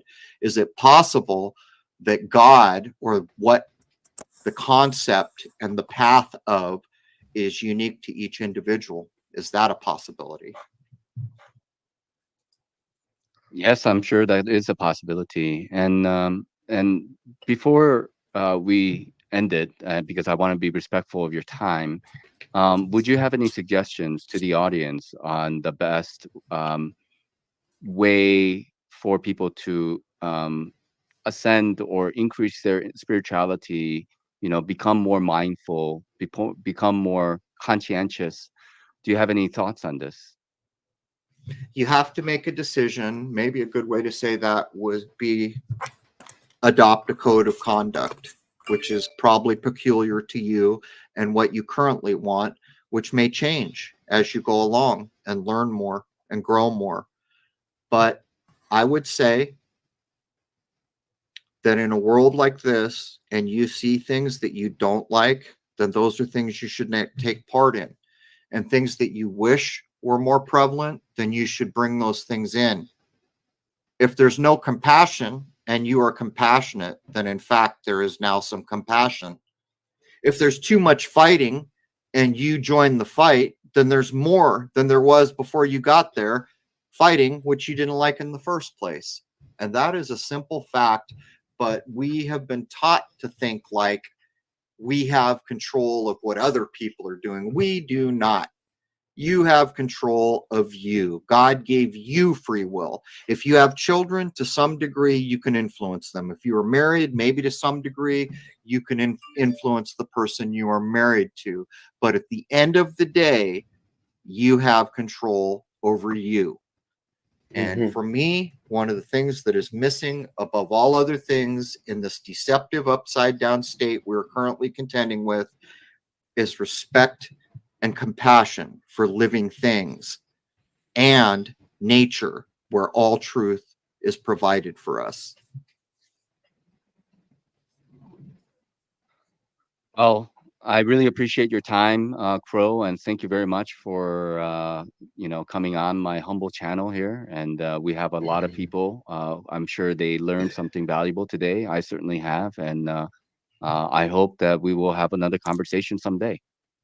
Hey, if I've got time, Rose will book it, and I would much rather spend time here on a channel like yours than I would on something like Joe Rogan. I would take that choice every time. that's amazing. I really appreciate that. Well, with that, everybody, I appreciate everybody coming here and giving your most valuable resource, which is time and attention, right, and your energy here to listen to our conversation. And I hope to see everybody again. So, with that, do you have any last thoughts before we go? And then I will end the stream. Well, I hope to see people come join us. We maintain free speech and it's privately served. I hope to be providing, once again, some telescopic footage centered around the sun. If you're a member, you get a free shot anytime you want at Shoot the Moon, which covers most of the interesting telescopic work I did, to include lunar waves, to include the sun we don't see. But more than anything, I'd like to wish everybody out there a happy, healthy, and higher-minded new era, because we're there. Yes, absolutely. And again, a little reminder to check crow777radio.com, as Crow has posted. And Rose has been a good friend of mine for a number of years now. And I have a lot of respect for this radio program and what you guys do. And really, you guys are doing amazing work and really pivotal to the changes that are needed within humanity. And the time is now, not tomorrow, not next year, but the time is now to make these changes happen. Well, I'll tell you what, I see 543 people all joined together in common interest right now. What do you say we all go out and change the world on this day? Nice. Because we have the power to do it.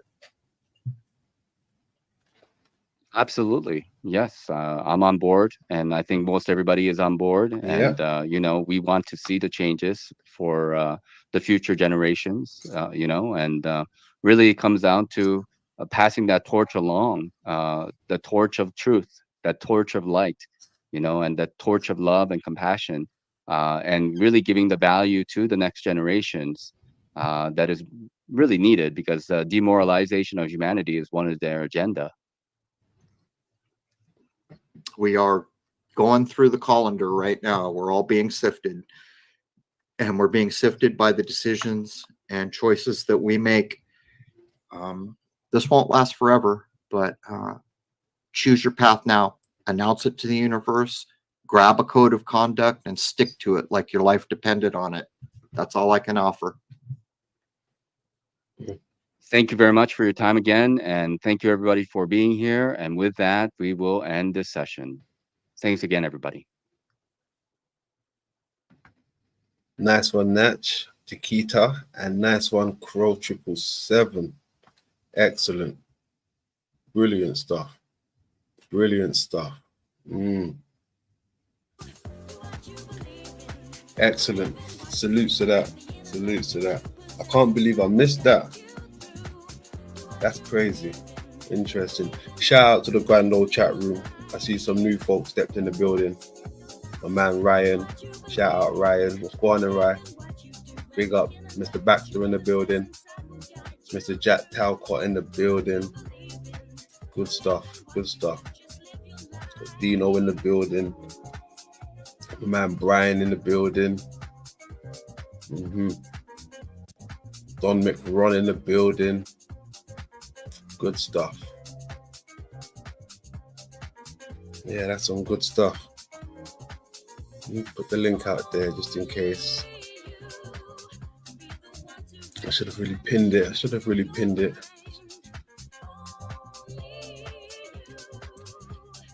420 if you got that. 420 if you have it.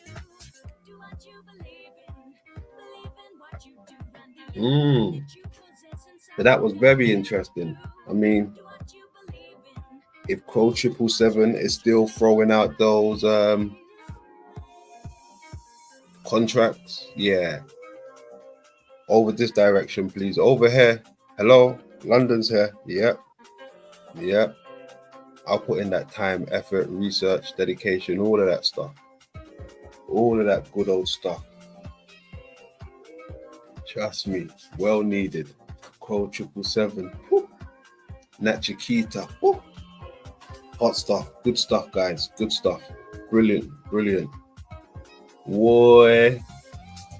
I got my man in the building.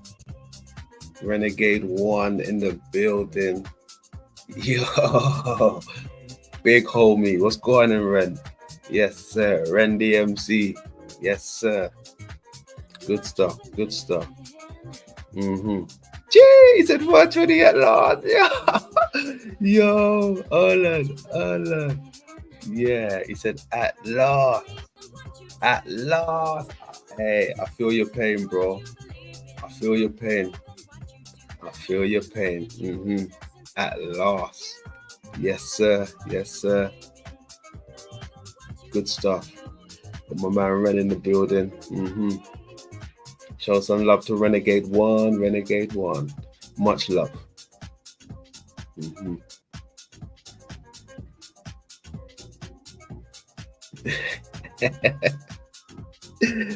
Wicked. Wicked. Good stuff. I wanted to show you guys something.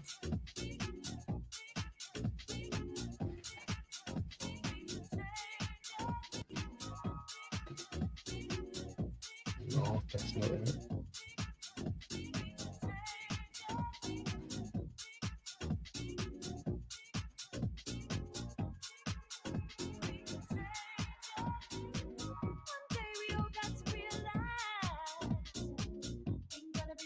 Oh, yes.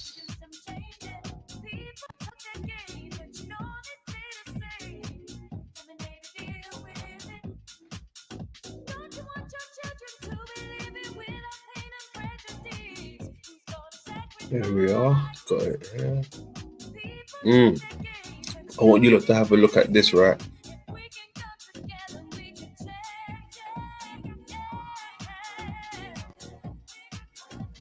Since we're on the moon topic, you know, Crow 777. Shout out to Crow 777. Heavy hitter. Yeah, no denying, heavy hitter. Shout out to Rose 777. Heavy hitter. Heavy hitter. Right. Shout out to NACHIKETA. Heavy hitter. Right. Cool. So that was good. Shout out to everyone in the building. Good stuff. I want you lot to take a look at something that I came across, right?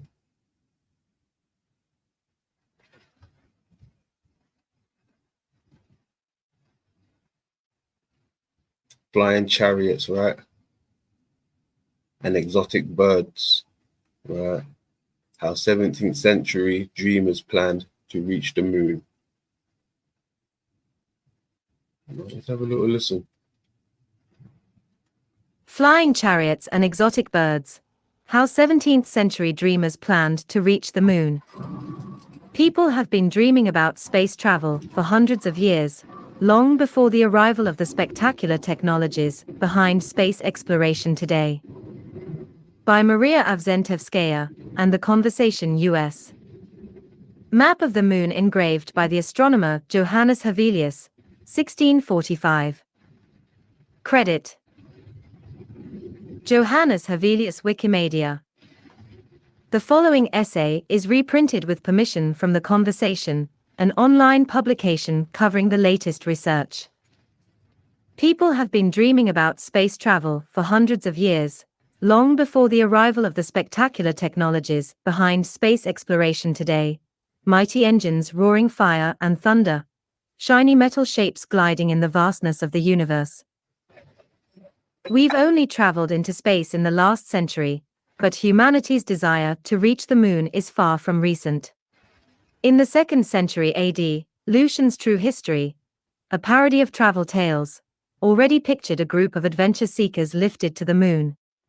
A whirlwind delivered them into the turbulence of lunar politics, a colonial war.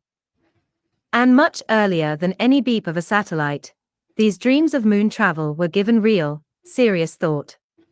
The first technical reckoning of how to travel to the moon can be found in the 17th century.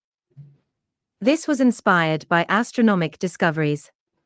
For a long time, it was thought that the world was encapsulated with ethereal or crystal spheres in which Encapsulated, capsuled, right? Encapsulated, right? They're saying they already had theories of going to the moon previous to the 17th century.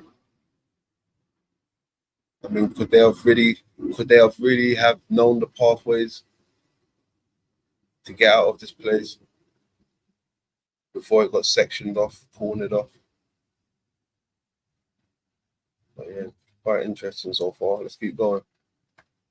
Which nested celestial bodies. But then Galileo managed to compile enough observational data to support Copernicus's theory of heliocentrism. This meant that the moon began, for the first time, to be considered an opaque, Earth-like object. Galileo's Starry Messenger, published in 1610, even featured some sketches of the eerie moon relief. In 1620, Ben Jonson's Mask News from the New World discovered in the moon was performed before King James I, entertaining the court with satire, but also elucidating the newest astronomical viewpoints. It was in the context of this moon fervor that John Wilkins, a 24-year-old graduate of Oxford University, published in 1638 the first edition of his book The Discovery of a World in the Moon. A world in the moon. Yes. A world in the moon. Interesting. I like where they're going with that so far. Where would they get these ideas from? Let's keep going. Book popularized Galileo's description of the moon as a solid and habitable world. A solid, inhabitable excuse me, inhabitable inhabitable world. Wow, hard to get it out. So what is it? Is it not? Is it solid or is it not? What is the idea? Is it solid or is it not? A World in the Moon. When preparing the much edited and lengthened second edition of The Discovery, eventually published in 1640, Wilkins was impressed by Francis Godwin's story The Man in the Moon, also appearing in 1638, in which a character named Domingo Gonzalez is transported to the moon in a chariot towed by a flock of geese.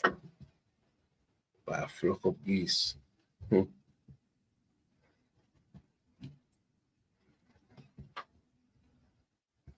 Geese?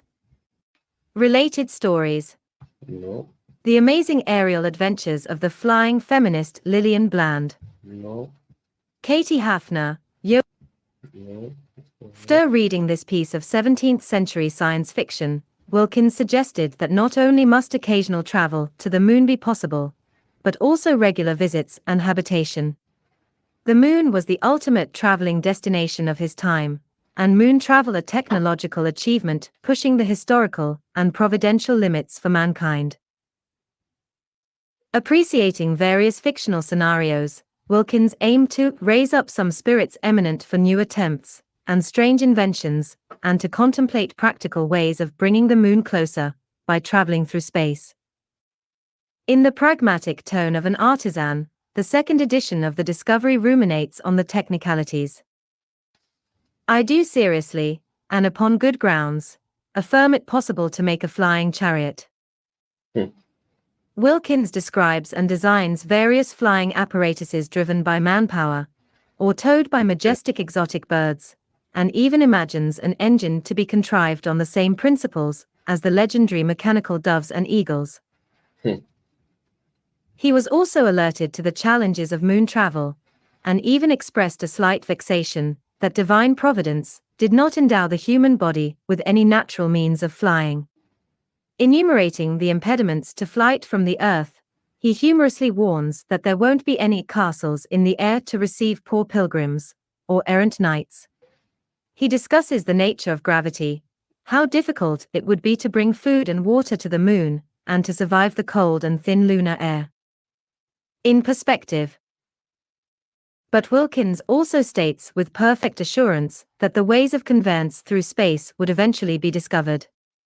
He predicts that as soon as the art of flying is found out, humans will make one of the first colonies that shall transplant into that other world, all glorifying the future of air travel. Sure.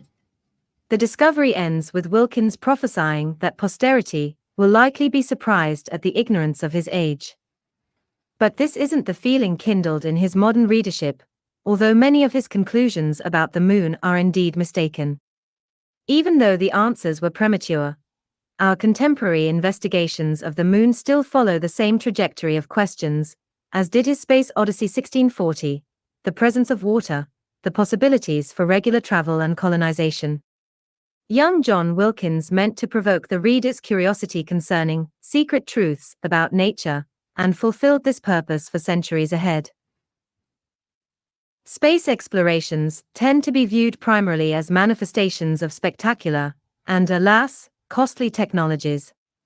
Is this not the reason why the moon flight program has been jammed for years? In the 17th century, motivation to design the means of travel to the moon was similar to our contemporary stimuli for space exploration, as they were formulated at the dawn of the Apollo spaceflight program. People dreamed of pushing the boundaries of humankind and of bringing to life a great deal of useful knowledge.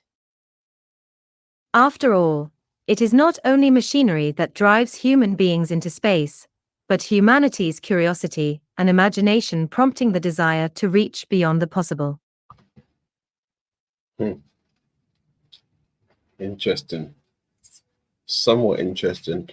The rest of it was just a, you know, a lot of gas. So yeah, where are we now? Okay. I want to get into this one real quick. Hold on a second.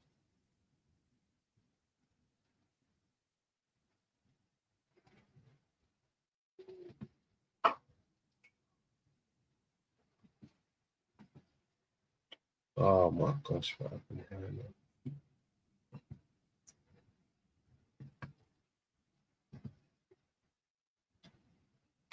Oh, come on. Thank you.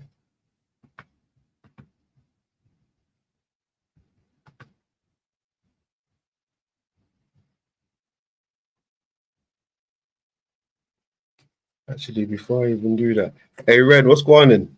Hey, come talk to me, Ren. I'm gonna spark something up. Let me drop that link down again. Oops, hold on. Wrong one.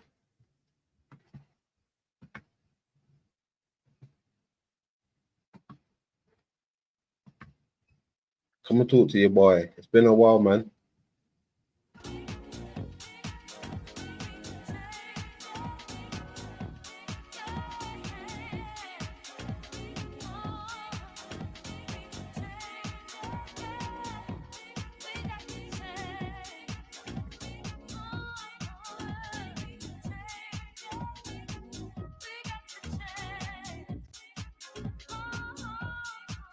Oh, I didn't even see that. He said he's got to go. Okay, I just seen your message down there.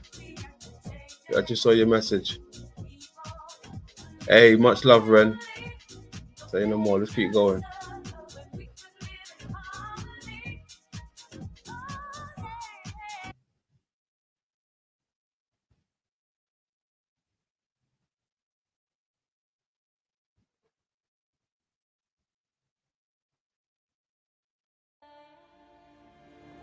Thunder rolled, lightning flashed, and the veil of the temple was rent from top to bottom. The venerable initiator, in his robes of blue and gold, slowly raised his jeweled wand and pointed with it into the darkness, revealed by the tearing of the silken curtain. Behold, the light of Egypt. The candidate, in his plain white robe, gazed into the utter blackness framed by the two great lotus-headed columns between which the veil had hung. As he watched, a luminous haze distributed itself throughout the atmosphere until the air was a mass of shining particles. The face of the neophyte was illumined by the soft glow as he scanned the shimmering cloud for some tangible object. The initiator spoke again. "This light which ye behold is the secret luminance of the mysteries. Whence it comes none knoweth, save the master of the light. Behold him." Suddenly, through the gleaming mist, a figure appeared, surrounded by a flickering greenish sheen. The initiator lowered his wand and, bowing his head, placed one hand edgewise against his breast in humble salutation. The neophyte stepped back in awe, partly blinded by the glory of the revealed figure. Gaining courage, the youth gazed again at the divine one. The form before him was considerably larger than that of a mortal man.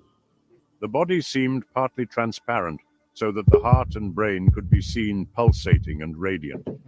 As the candidate watched, the heart changed into an ibis, and the brain into a flashing emerald.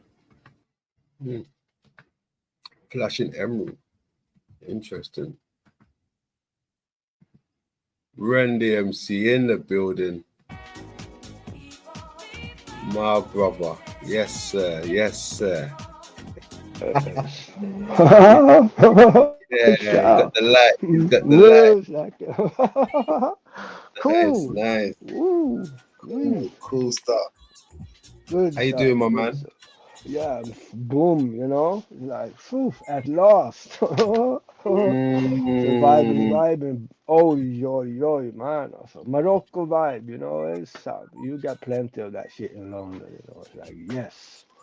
So it's time for bass, drums, music 24/7. It's like, therefore I'm not around, you know. I'm like off with the phone, nothing. I'm by me, myself, and I with the sound, so with the universal sound. I see what happens. It's like I'm not even thinking about what I should do and not do. No. I'm just vibing, you know. I start with this and I can do that. I can record. I can brum. I'm everywhere for the moment. But only sound, like frequencies, and it's like, god damn, a bass is 40 per second. And everybody loves the bass, you know, and then 528. Everything is it appears in music, because if you're not in time now only, the music will not exist. You know, it's like then the people that make music that type of way as it produces today, that is totally upside down. You know. It's so strange. Listen to the music today, whatever, if you're on YouTube, whatever. Mostly, it's like a plastic dollar store crap and shit. Everybody has like the same fucking kick, the same snare. It's like, oh, I can listen to 10 or 15 of these tunes, and maybe it's one person behind it, or is there any person behind it? It's so empty, and it's so constructed before. It has to sound like this. That's it. I'm like, fuck, I can play reggae, I can play punk, I can skip the beats, I can do ambience vibes. I mean, I'm like, woo, I'm not thinking about what I'm doing, what I'm playing. I'm just in it for now. As they say, Crow 777, big up, peace. And to that guy, what was his name? Salute to that guy. Very cool. Yeah, I met that guy for a couple of years ago. I remember him back in the days when you and I had this California vibe with that We're Sleep TV or those type of guys. He was on the panel. I think you was on that panel also. You and I, that guy, and a few more. Yeah. Anyway. So what's good? I'm just gonna pop in and say hello, man. I'm gonna head up to the studio and about boom, music. So I'm not speaking with people around nothing. I'm like, oof, everything is shut down. I'm just like so tired of internet and bullshit and brown and this information. And I'm like, how many hours a day are we putting on this phone, sitting and watching and chuk around the world? And he said that, and they're gonna do this, and they're gonna. I'm like, get the fuck out of here. Oof. We ain't see you in a little while, bro. I mean, yeah, it's good. Like I said, some people need to learn from people like yourself and even Pamela, you know, that take breaks, just get your mind right, stay out of trouble, do your thing. Yeah. I mean, as you said today, I mean, nobody controls you. The only one that controls is you yourself. Nothing more, you know. And for me, that is we don't need any lower kind of system, nothing. It's like, it's done. If everybody could work like that. But today, people are working, making money for working for the control system 40 hours a week with police and everyone is like for working for and we the people, we are paying their amount of money every month, and still it's like no, we don't have to do any revolution. We just, we can do it from tomorrow. And if we are 10 people know that we can do it, that is like perfect. 500 doesn't matter. It's like it's gonna break through to a certain point anyway. So meanwhile, you have to wait, and I can be waiting. So at last, London, from now on, so the vibes is gonna be, 4:20 evening, huh? Yeah, it's gonna be good vibes, man. Yeah, It's gotta be good vibes, eh? yeah. Gotta be good vibes. How is the dog? Oh, it's me and him, 24/7, and we're hanging around here. And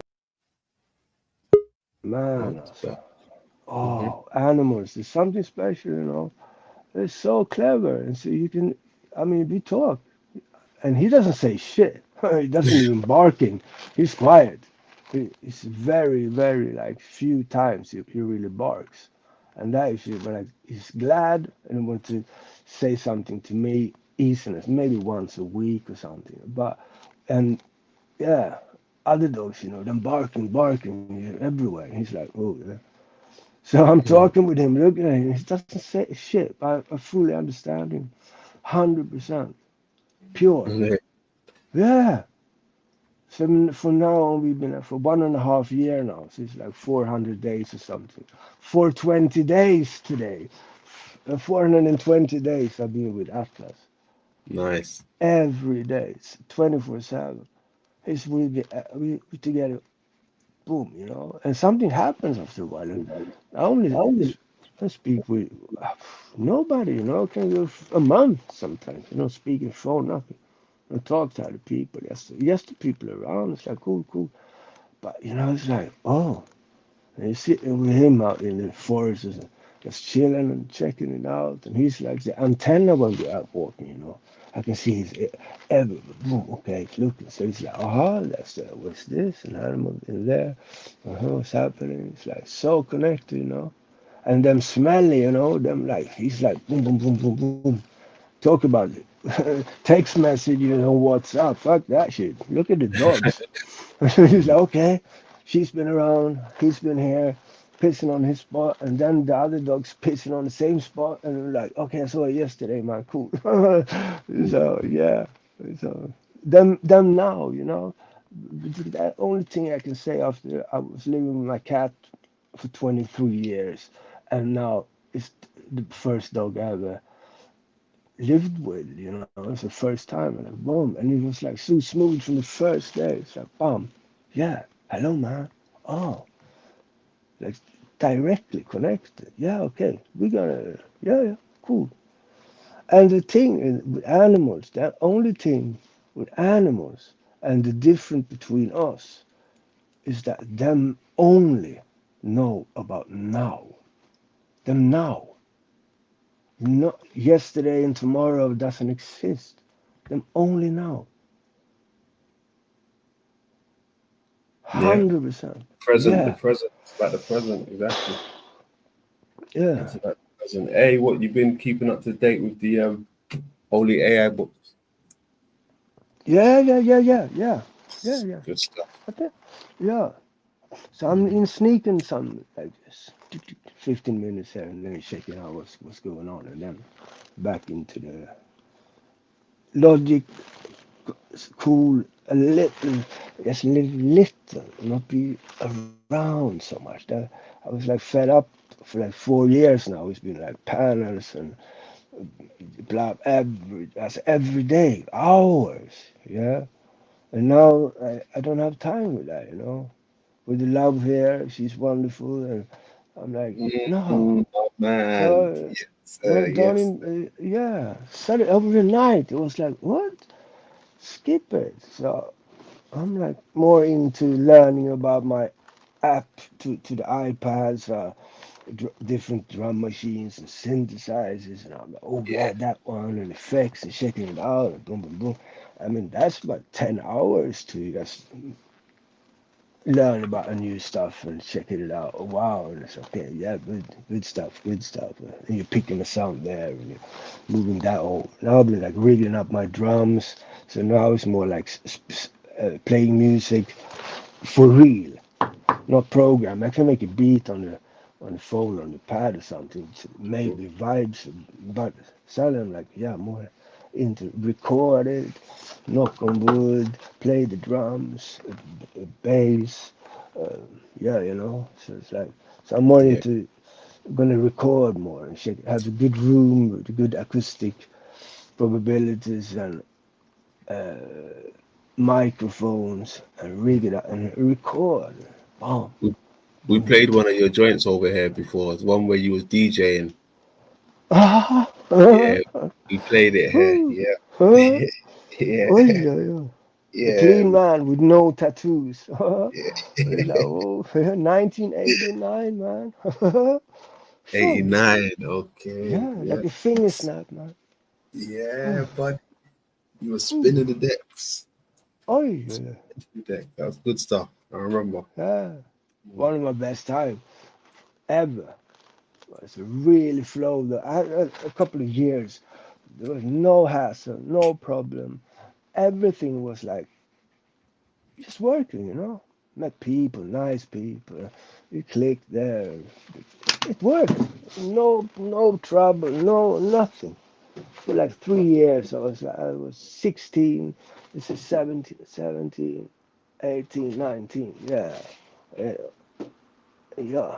No, before I went, yeah, up to 18 years. Yeah, 3 years, nothing else about just hassling around with the turntables and sitting creating in studio beats, boom, bum.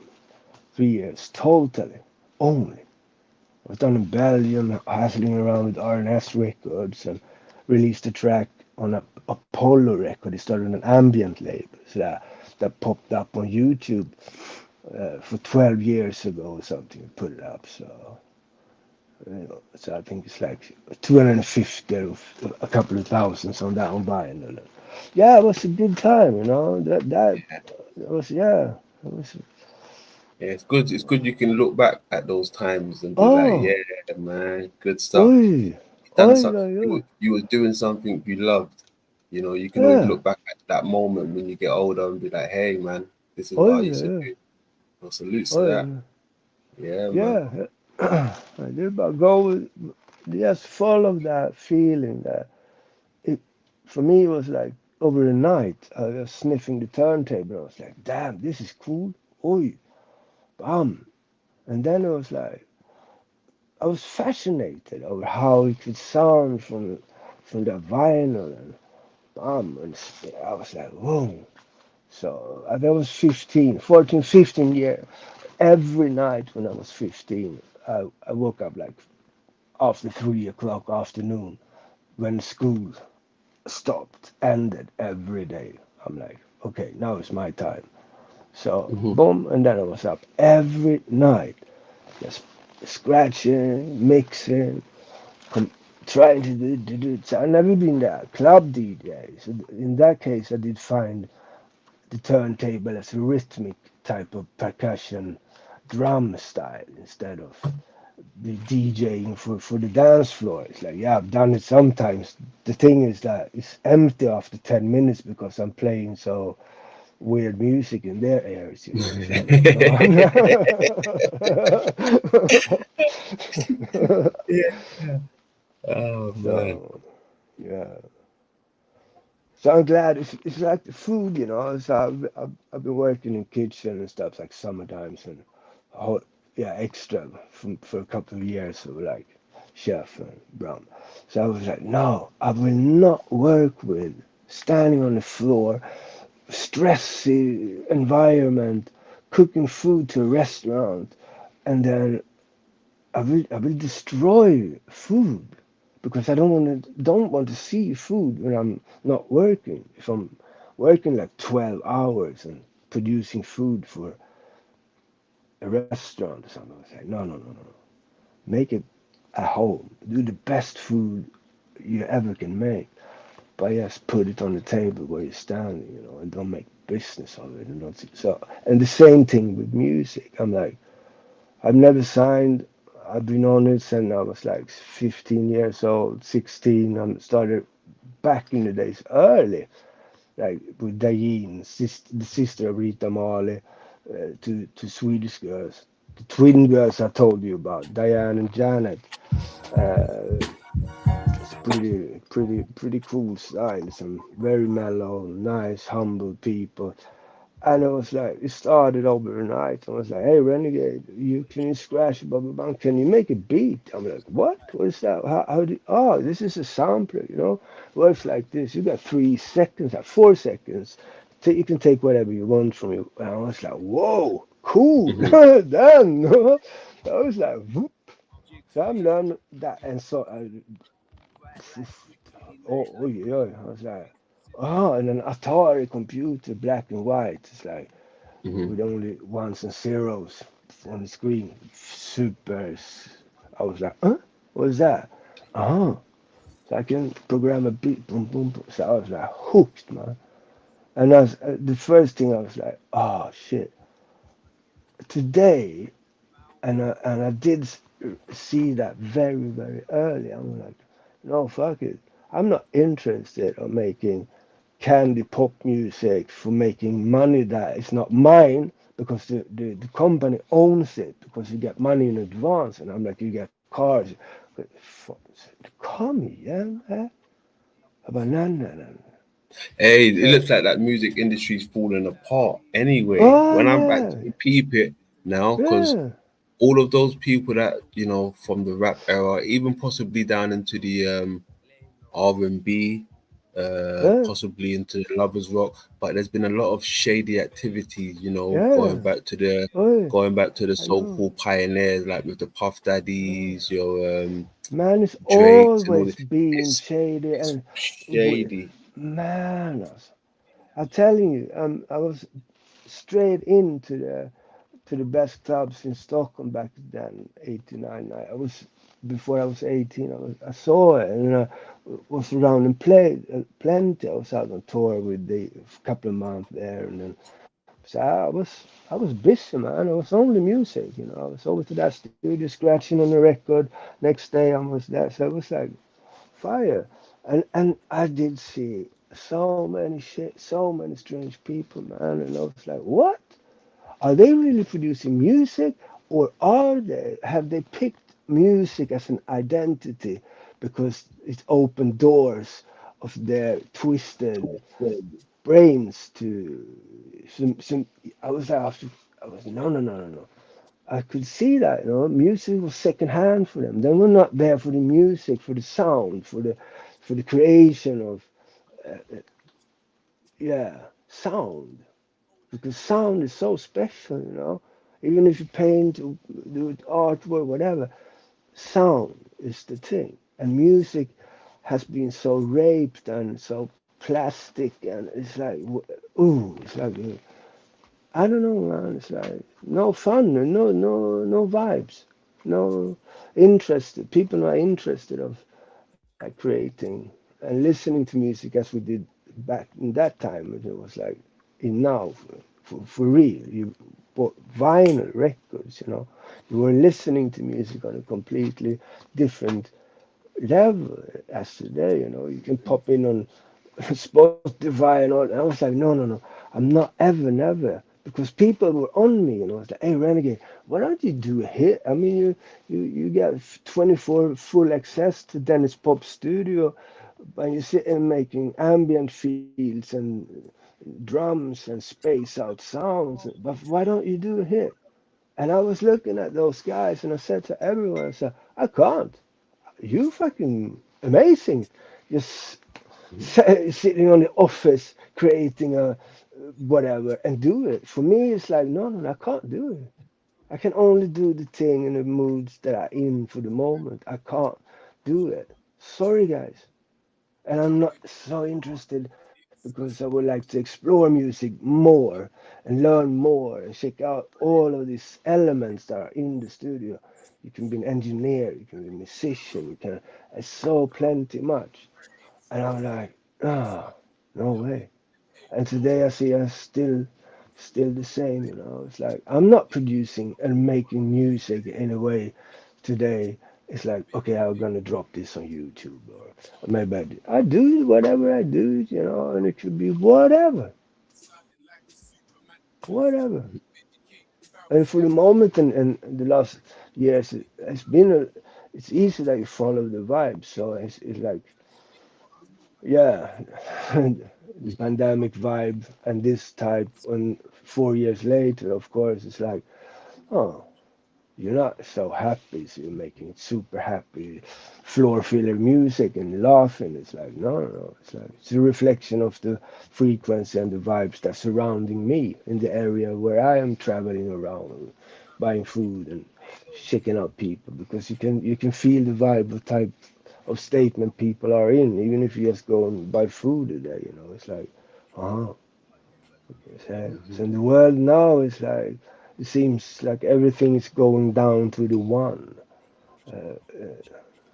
It's not a community type of style in a way now. It's like a zombie type of thing for people not sleeping but not Zombie walking. community. Yeah, Zombie it's so community. much information everywhere, and even if you're just looking at the mainstream media, it's the same amount of hours of filling your brain with that type of information. Bro, And I'm so uh, disconnected with the mainstream stuff. I'm disconnected with uh, so much stuff. People will say to some me, are, yeah, like, listen, they will say to me, hey, London, have you heard what's happening in London right now? And I'll say, no. Like, what? You tell me. I don't know uh, what's happening in London right now. uh, I just know what's happening around the circumference of my household. I know the build. same here. Listen, I Uh, know the builders are putting in a new pipe over there by the train station. I know the other builders are putting in a new set of traffic lights over there. yeah, You know, I know that the road blockage from the yeah, A13 from the 813 is always backing up to the A12. uh, I know these type of things. Anything outside of that, I don't want to know. uh, They don't affect me. yeah. I've, The- I, I've I've done the same. The last 10 years. I lived up in the north, and I'm lucky guy now because I just ended up. It's like a hidden little village, and the vibes is so nice. All the people like 70, 65, blah, and people just around. Just 10, 15 houses, it's not big. Such a good, easy, humble style. So cool. No, no. And I'm only around here. Only, man. 99%. I mean, even maybe I'll have to go to a bigger city to do something. Okay, bye. No, no, no, no, no, no, no, no. That's enough. That's the biggest world you can live in. But I don't care what's happening actually in the other, you know. Why should we? And that's the only thing that people are obsessed with today. Here in Sweden, they have like channels on YouTube, and it's like the war, blah, blah, blah, free media, blah, blah. I'm like, come on. We're feeding the beast. We're paying taxes and we're repeating the news. Huh? Hallå? Vad hände liksom? Det är fucked up, man. So, man, I'm not saying that I'm a good guy because I've been put my head deep in it. The last 4 years has been like, what?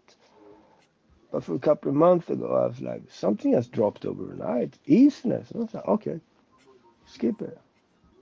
We shall do that. Boom. Yeah, only. It's super cool. So spread that vibe. I know. Spread that vibe. Yeah. Yeah, it's So interesting. yeah, so I'm not gonna be too long. I got some.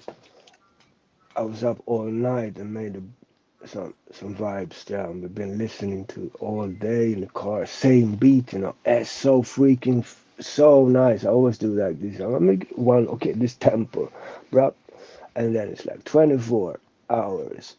Ba boom boom boom. Oh, boom, da, boom. So, okay, let's take 24 hours in this, and then I just put it away. A new one, a new landscape, or a new session. Just a session. Fun. Could be whatever. So that's what I'm into for the moment. Some inspiration, you know. At last, some good stuff arrived. So it's like, yeah, something happens directly, and I drop everything else, and it's like, okay, Morocco vibe and music, bomb. So that's what I would like to say to you, man. I really appreciate your channel. I'm so glad that you got your good vibes. The chat here, shout out to the chat. It's like nice people always. I see them into. Yeah. Yeah, you got some. Yeah, Mm. good The vibes. grand old So chat room. That's the grand old chat yeah, room. The good folks. so yeah. So that's what I'm gonna do. But let's do like this, man. I'm dropping in some other time and whatever, and you know where I am. So we have. Oh, so Yeah, what's up man. for tonight? And do you have any plans for the show tonight? Oh, we just Not freestyling. much really. Just showed a few Cool. things, freestyle a bit more. Huh? To be honest, I'm getting quite tired now. Getting Hmm? quite tired. Huh? I ain't seen no one else hit the panel, so I might as well start Huh? warming down really. Oh, well, nice. Cool. hmm Keep it short Oh, and sweet. yeah. hmm So, no, I'm collecting vibes and them good days. I'm always saying to Atlas, yeah, we got a new day, and thanks for today. You got food 2 times a day, so I always start thank you for this new day. And so it's like you get allergic or something after a while to see when you step off. You're stepping off. That's what I've done, you know. Just step off. I don't want to see. I don't want to hang around with too many weirdos, people everywhere. It's like no, totally cool. So, Yeah, a lot of weirdos. I'm so glad when you can get eye contact and a smile, and you feel that yeah, that's a good person. It's a nice, kind, yeah. And if that is not often it happens, but it, it's been plenty many times now last year in a way where I can see, yeah, but that is not many. If I see the rest of what's happening around, it's like super turbo, stressed out, and I'm like, hey man, it's impossible. It's gonna break. It's gonna be 9/11 of everything. You can't work too. You can't no stress, loans, boom boom. So no. So we have free will, or yeah, in a way, and we can't say that yeah the system is fucked up, so I have to. Oh, but there must be. I think everyone can find the escape hole in a way, you know, from this jail. I think it's possible, you know. So let's do it. Let's Let's do it. yeah, yeah. Follow that. For as you did when you did find this AI holy book. It was like oh, you got your compute, you got your pro, you got this, and you're sitting there and fixing it. It's nice, man. It's like every day for me, it's like that. When I got the opportunity to vibe with music, it's like it's always been there as that nice thing in life. So what I did early realize was like, no, no, no, this type of music business is not my thing. No way. So, and I made it plenty easy. It was already fixed because I always been making pretty hard and hard beats and early, you know. And so I stepped up. Oh, I was listening when I was DJing there with this DMC World Championships. I was in London like 4 or 5 times, and down in Belgium, so it was like record shops, vinyl records. It was always like, yeah, any, and you know, that's the power, man. And today, so many years after, I've seen so many people. Oh yeah, all of the Swedish bigger artists are bum. I know. I've seen everything, you know. And today I'm like, oh, I'm so glad that I'm not working on a restaurant as a chef because I love cook food at home. And I'm so, oh, should I say, humble and like, yeah, grateful. And like, yeah, I still have my knowledge about how to drums, that synthesizers, computers. I can make a beat in the old iPhone. It's like yeah, I Okay. always yeah. So I'm always had like music, rhythm, not so much music in a way, more like vibes and soundscapes and landscapes and places more than a club dance or you know. But I love to make beats, but still I'm not thinking like songwriting. It's not no. I'm out in the woods. I'm out in the forest. Somewhere else, and I love to just like do landscapes and that sound paintings. You know, it's like oh, so that's a meditation. That's if you're sitting for like 10, 15 hours with the same tempo, fixing on the listening after a while you get deep, man. It's like yeah, but just flow. I don't think on anything else except that only now when I'm sitting there and tuning that bass sound and fixing that snare and looking for what no. It's the only moment in my ADH turbo brain when I'm not thinking about things outside the door, what's happening and what's going on, and blah blah blah. No. It's the only place I found here on this earth when my brain only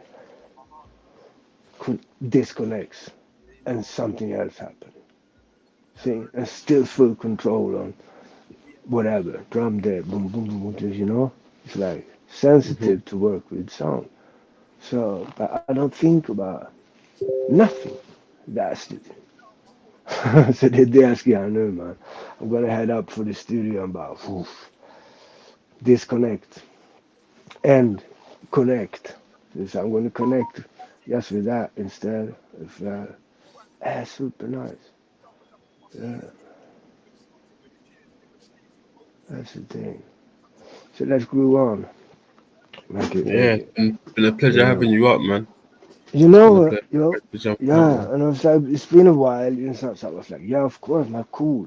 It was really nice, you know, popping in and say hello. So let's continue, my man. Love you much, man.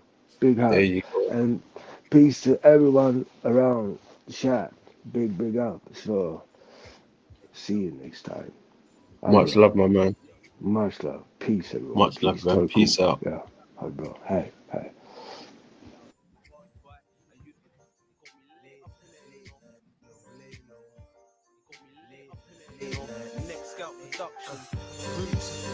Yo, my senorita diva, I love you long time like the summer sky. Look good, no doubt, when you pass by. Are you the type that you meet up in a lifetime? You need to let me know. Is this the way to go? Set you free, let me breathe. It's true stories, no thing to me. Real recognize real. Short day was sweet, but Elaine Kerr really had the best of me. Let me tell you about Haley, real fly dainty, big chest, big back, something like page 3. We hate beat, this is mainstream, and lately I've been under pressure. Kick back, let the smooth fella undress you, so we can talk about the past days, sexing in the fast way. Be careful what I say because you take it in the harsh way. I'm concerned who you sexing with now. Got 3 bad bitch like Destiny's Child. I was looking for the chick, man. Tell me, have you seen her? Looking like Beyonce, but her name's Sabrina. A fine chick, something like Trina. You can wine and dine with and spend some time with. Love, you know what I mean? So fresh, so clean, and you taste like queen. Oh, swerve when they intervene. Late night, late night, late night.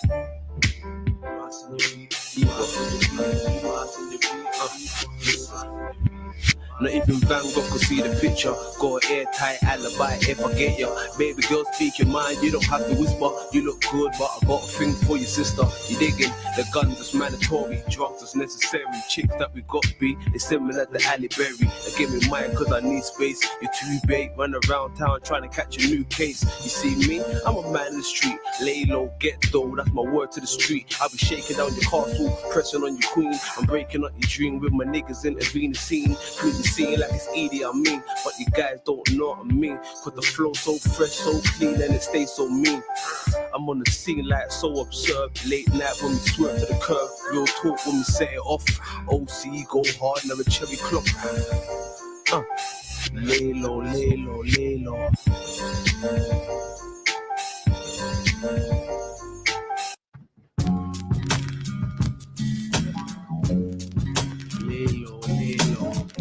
Boy, chicken, that smooth shit. Young blood connection, hack of the jets, done. Lay low up in the mix of the mix.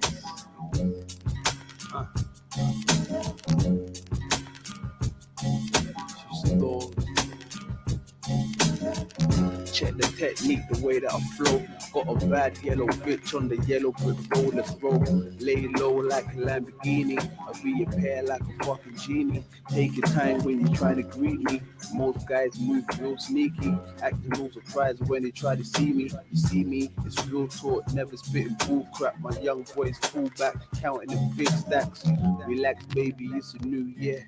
I bring my niggas to the rockers, we don't fight fair. We shed tears, never that. Nah, Jigga's been a clever cat. Put the cheese in the trap, you raps get clapped. I'm back. It's certified official, young black nightmare squeezing on the pistol. I know I dissed you. I murder my army, then I build a new team, G'd up, designed in the morning. Lay low, lay low.